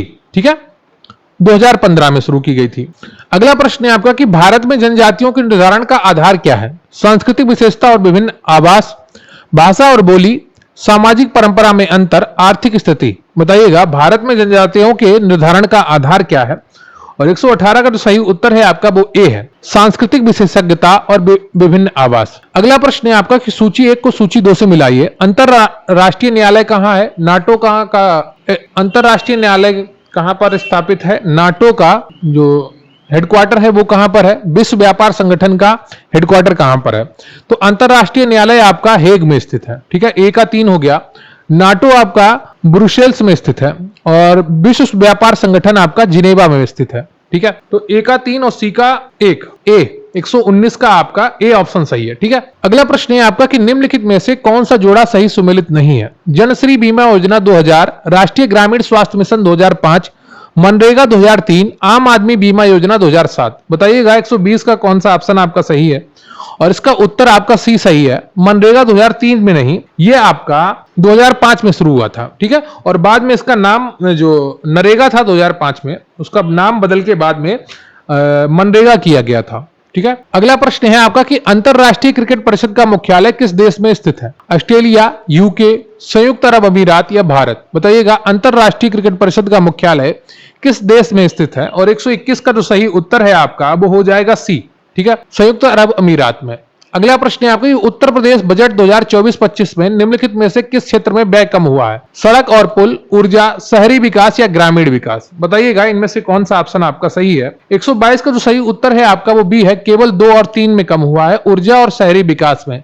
सड़क और पुल में बढ़ा है, ग्रामीण विकास में बढ़ा है। अगला प्रश्न है आपका कि ऑस्ट्रेलिया का राष्ट्रीय खेल कौन सा है? साइकिलिंग, क्रिकेट, तैराकी या बेसबॉल? 123 का कौन सा ऑप्शन आपका सही होगा, और इसका सही उत्तर है आपका बी ऑप्शन, क्रिकेट। ठीक है, क्रिकेट ऑस्ट्रेलिया का राष्ट्रीय खेल है, साइकिलिंग फ्रांस का राष्ट्रीय खेल है, और तैराकी ब्रिटेन का राष्ट्रीय खेल है, और बेसबॉल संयुक्त राज्य अमेरिका का राष्ट्रीय खेल है। ठीक है, अगला प्रश्न है आपका कि जगजीवन राम का उपनाम क्या है? बाबूजी, राजश्री, चाचा या गुरुजी? बताइएगा 124 का कौन सा ऑप्शन आपका सही होगा, और सही उत्तर है आपका ए। ठीक है, बाबूजी जगजीवन राम का उपनाम है। जगजीवन राम 1936 से 1986 तक लगातार संसद के सदस्य रहे और यह एक विश्व रिकॉर्ड है। ठीक है, 1936 से लेकर 86 तक, तकरीबन 50 वर्ष ये संसद के सदस्य रहे। अगला प्रश्न है आपका कि हाल ही में जी राम मोहन राव को किस संगठन का कार्यकारी निदेशक नियुक्त किया गया है? LIC, सेबी, ONGC या भारतीय रिजर्व बैंक? बताइएगा 125 का कौन सा ऑप्शन आपका सही होगा, और इसका सही उत्तर है आपका बी, सेबी का। ठीक है। अगला प्रश्न है आपका कि 2024 का पहला चक्रवात किस महासागर में उत्पन्न हुआ था? अटलांटिक महासागर, प्रशांत महासागर या हिंद महासागर या दक्षिण चीन महासागर? बताइएगा 2024 का पहला चक्रवात किस महासागर में उत्पन्न हुआ था, और 126 का जो सही उत्तर है आपका वो है सी, हिंद महासागर में। ठीक है। दक्षिण पश्चिम हिंद महासागर से उष्णकटिबंधीय चक्रवात अल्वारो 2024 तक जारी रहा और मेडागास्कर में भूस्खलन हुआ। ठीक है। तो ये आपका सी ऑप्शन सही है। अगला प्रश्न है आपका 75वें एमी अवार्ड 2024 में सर्वश्रेष्ठ हास्य श्रृंखला का पुरस्कार किसने जीता? Anthony Anderson, the bear, London dairies या मिंट पर क्लिक करें। 127 का जो सही उत्तर है आपका वो द बियर है, बी ऑप्शन। ठीक है। अगला प्रश्न है आपकी 12 जनवरी को पपुआ न्यू गिनी के प्रधानमंत्री द्वारा देश में 14 दिन का आपातकाल की घोषणा किस कारण की गई? वायु प्रदूषण, बाढ़, हिंसक दंगे या खाद्य संकट? बताइएगा 128 का कौन सा ऑप्शन आपका सही है? सही उत्तर है आपका सी, हिंसक दंगे। अगला है आपका कि पक्के पागा हार्नबिल महोत्सव किस भारतीय राज्य का राज्य त्योहार है? अरुणाचल प्रदेश, महाराष्ट्र, कर्नाटक या लद्दाख? बताइएगा पक्के पागा हार्नबिल महोत्सव किस भारतीय राज्य का राज्य त्योहार है? और 129 का जो सही उत्तर है आपका वो ए हो जाएगा, अरुणाचल प्रदेश। अगला प्रश्न है आपका कि CHAdOX1 टीका हाल ही में किस बीमारी के खिलाफ विकसित किया गया है? कोविड-19, निपा, डेंगू या मलेरिया? बताइएगा इनमें से कौन सा ऑप्शन आपका सही है? 130 का, और 130 का जो सही उत्तर है आपका वो है बी, निपा के लिए। ठीक है। निपाह वायरस के लिए एक संक्रामक रोग है और जो पहली बार 1998 और 99 में मलेशिया और सिंगापुर में घरेलू सुअरों में देखा गया था। उसी के टीका की खोज की गई है। ठीक है। अगला प्रश्न है समुद्र तट खेलों का शुभंकर कौन सा जानवर है? शार्क, कछुआ, फैट फिश या डॉल्फिन? बताइएगा 131 का कौन सा ऑप्शन आपका सही है, और इसका सही उत्तर है आपका डी। ठीक है, डॉल्फिन। अगला प्रश्न है आपका कि स्मॉग मूलतः वायुमंडलीय उपस्थिति के कारण होता है। ऑक्सीजन और ओजोन, ओजोन और नाइट्रोजन, ऑक्सीजन और नाइट्रोजन, नाइट्रोजन और सल्फर के ऑक्साइड। ठीक है। तो स्मॉग जो मूलतः वायुमंडल में उपस्थित होता है उसकी उपस्थिति के कारण क्या होते हैं, ये आपसे पूछा गया है इस प्रश्न में, और इसका जो उत्तर है आपका वो डी है, नाइट्रोजन और सल्फर के ऑक्साइड। ठीक है। स्मॉग शब्द धुएं और कोहरे का संक्षिप्त रूप है जो धुएं वाले कोहरे को संदर्भित करता है। यह एक प्रकार का दृश्य वायु प्रदूषण है और यह nitrogen oxide, sulphur oxide, ozone, धुआं और अन्य कणों से मिलकर बनता है। ठीक है। अगला प्रश्न है आपका कि निम्नलिखित में से कौन सा सदाबहार फल वाला पौधा है? आम, बादाम, आड़ू, लोक्वाट? बताइएगा निम्नलिखित में से कौन सा सदाबहार फल वाला पौधा है? 133 का कौन सा ऑप्शन आपका सही होगा, और इसका उत्तर सही है आपका डी, लोक्वाट। ठीक है। लोक्वाट एक सदाबहार फल वाला पौधा है जो अधिकतर जापान में पाया जाता है। अगला प्रश्न है आपका कि निम्नलिखित में से कौन सा युग्म सही सुमेलित नहीं है? अपिको आंदोलन, चिपको आंदोलन, सवा नर्मदा आंदोलन, साइलेंट वैली आंदोलन? तो बताइएगा 134 का कौन सा ऑप्शन आपका सही होगा? सही सुमेलित आंदोलन नहीं है, वो आपको बताना है, और इसका जो सही उत्तर है आपका 134 का वो है डी। ठीक है। बाबा आमटे वन्य जीव संरक्षण एवं नर्मदा बचाओ आंदोलन से तथा doctor Salim Ali silent valley आंदोलन से संबंधित थे। ठीक है। अगला प्रश्न है आपका कि प्राथमिक घाटे की सही परिभाषा क्या है? कुल प्राप्तियों पर कुल व्यय की अधिकता, कुल प्राप्तियों से अधिक कुल व्यय में से उधार और ब्याज भुगतान को घटा दिया गया है। कुल प्राप्तियों पर कुल व्यक्ति की व्यय की अधिकता में से उधार को घटा दिया जाता है। राजस्व प्राप्तियों से अधिक राजस्व व्यय। बताइएगा 135 का कौन सा ऑप्शन आपका सही है, और इसका सही उत्तर है आपका बी, कुल प्राप्तियों से अधिक कुल व्यय में से उधार और ब्याज के भुगतान को घटा दिया गया है, प्राथमिक घाटा कहलाता है। प्राथमिक घाटा उधार और ब्याज भुगतान को घटाकर कुल प्राप्तियों पर कुल व्यय की अधिकता है। राजकोषीय जो घाटा होता है वो कुल प्राप्तियों से उधार घटाकर कुल व्यय की अधिकता है, और बजट घाटा जो है कुल प्राप्तियों पर कुल व्यय की अधिकता है, और राजस्व घाटा राजस्व प्राप्तियों पर राजस्व व्यय की अधिकता है। ठीक है। अगला प्रश्न है आपका कि निम्नलिखित में से कौन सा सही सुमेलित नहीं है? पारिस्थितिकी विज्ञान केंद्र CES बेंगलुरु, भारतीय वन्य जीव संस्थान देहरादून, भारतीय वन्य प्रबंधन संस्थान कोलकाता, जीबी पंत हिमालय पर्यावरण एवं विकास संस्थान अल्मोड़ा? बताइएगा 136 का कौन सा ऑप्शन आपका सही है, और इसका सही उत्तर है आपका सी। ठीक है, भारतीय वन संस्थान कोलकाता में नहीं है, ये आपका भोपाल में स्थित है। ठीक है, बाकी सभी सही सुमेलित हैं आपके। तो जो भारतीय वन प्रबंधन संस्थान है ये आपका कोलकाता में नहीं बल्कि भोपाल में स्थित है। अगला प्रश्न है आपका कि निम्नलिखित में से कौन से नदी तल में भारी रेत खनन के संभावित परिणाम है? नदी में लवणता कम होना, भूजल का प्रदूषण, जल स्तर का कम होना। नीचे दिए गए कोड का उपयोग करके सही उत्तर चुनें, केवल 1, 2 और 3, केवल 1 और 3 या 1, 2, 3। तो बताइएगा कौन सा ऑप्शन आपका सही है। 137 का जो सही उत्तर है आपका वो बी हो जाएगा, केवल 2 और 3।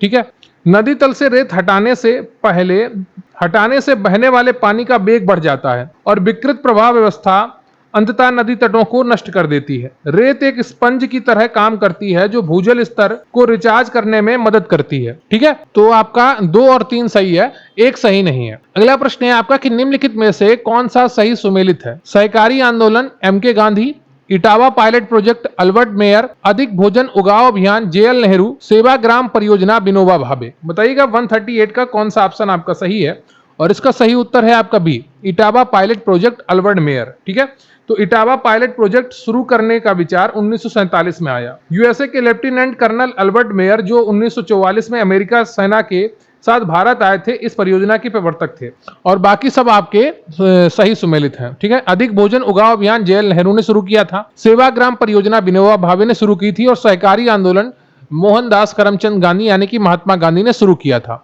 अगला प्रश्न है आपका कि लघु उद्योग क्षेत्र के लिए गठित निम्नलिखित समितियों को कालानुक्रमिक क्रम में व्यवस्थित करें और नीचे दिए गए कोड से सही उत्तर चुनें। नायक समिति, आबिद हुसैन समिति, एस.एस. कोहली समिति, करबे समिति। तो बताइएगा इनका कालक्रम क्या है, और इसका सही उत्तर है आपका सी ऑप्शन। ठीक है, सबसे पहले चौथी आती है करबे समिति, फिर आती है आपकी आबिद हुसैन समिति, और फिर आती है आपकी नायक समिति, और फिर आती है आपकी एस.एस. कोहली समिति।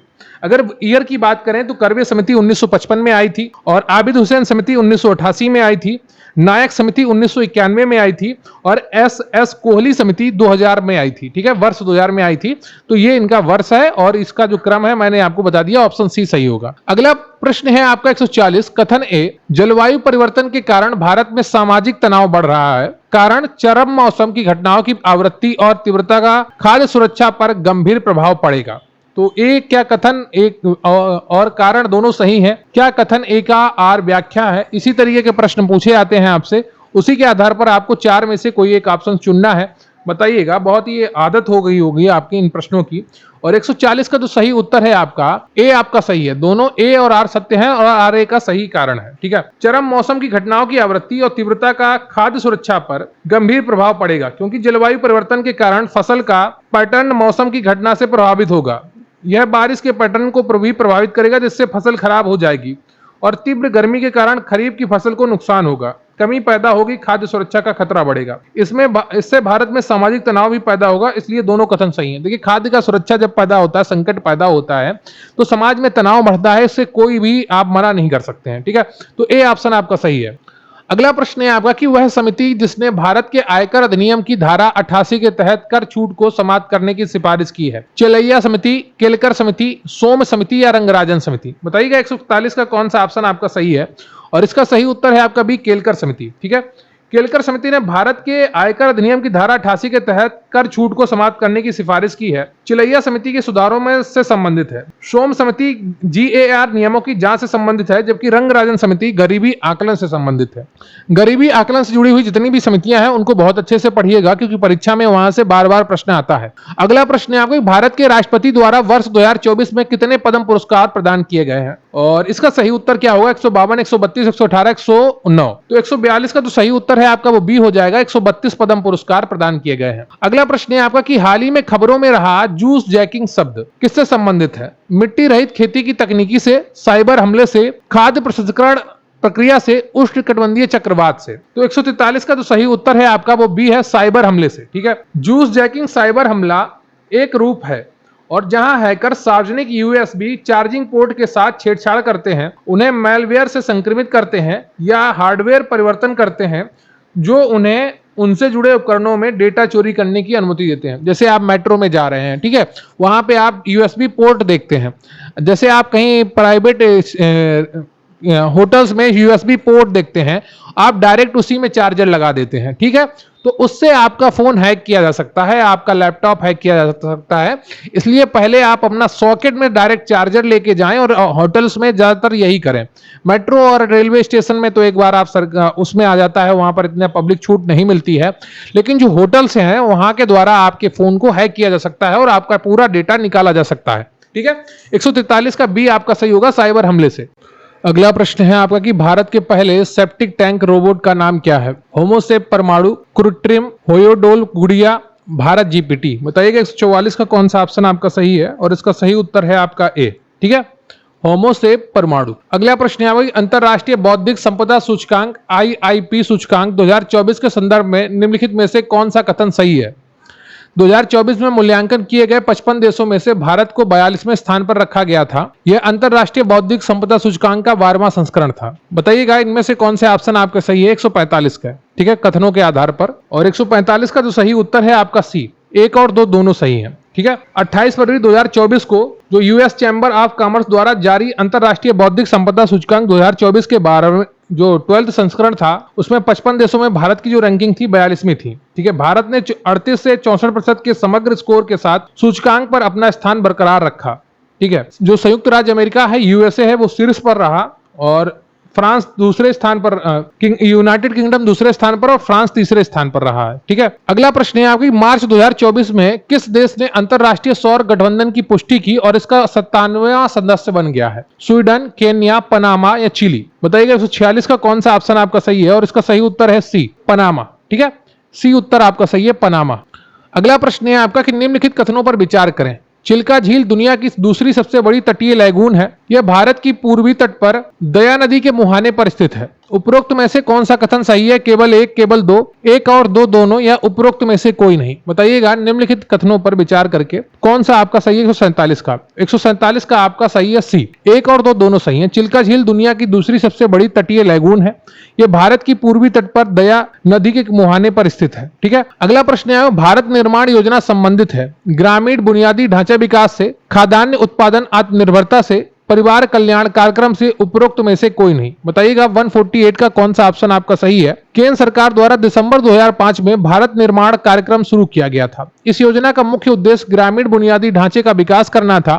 कार्यक्रम के तहत शामिल 6 घटक सिंचाई, पेयजल, विद्युतीकरण, सड़क, आवास और ग्रामीण टेलीफोनी शामिल था, ठीक है। तो आपका 148 का कौन सा ऑप्शन सही हो जाएगा? ए, ग्रामीण बुनियादी ढांचा विकास। अगला प्रश्न है किस देश ने जंगली जानवरों की प्रवासी प्रजातियों के संरक्षण CMS पर कन्वेंशन ऑफ प्रॉपर्टी COP 14 की 14वीं बैठक की मेजबानी की? ब्राजील, उज्बेकिस्तान, ईरान, दक्षिणी कोरिया? बताइएगा इनमें से कौन सा ऑप्शन आपका सही है? 149 का, और इसका सही उत्तर है आपका उत्तर बी, ठीक है, उज्बेकिस्तान। बी ऑप्शन आपका बिल्कुल सही है। अगला प्रश्न है आपका कि इंटरनेशनल बिग कैट अलायंस के लिए भारत ने कितनी बजटीय सहायता की घोषणा की है? 800 करोड़, 450 करोड़, 200 करोड़ या 150 करोड़? यहां पर कोर लिखा है, इसको करोड़ कर लीजिएगा, ठीक है।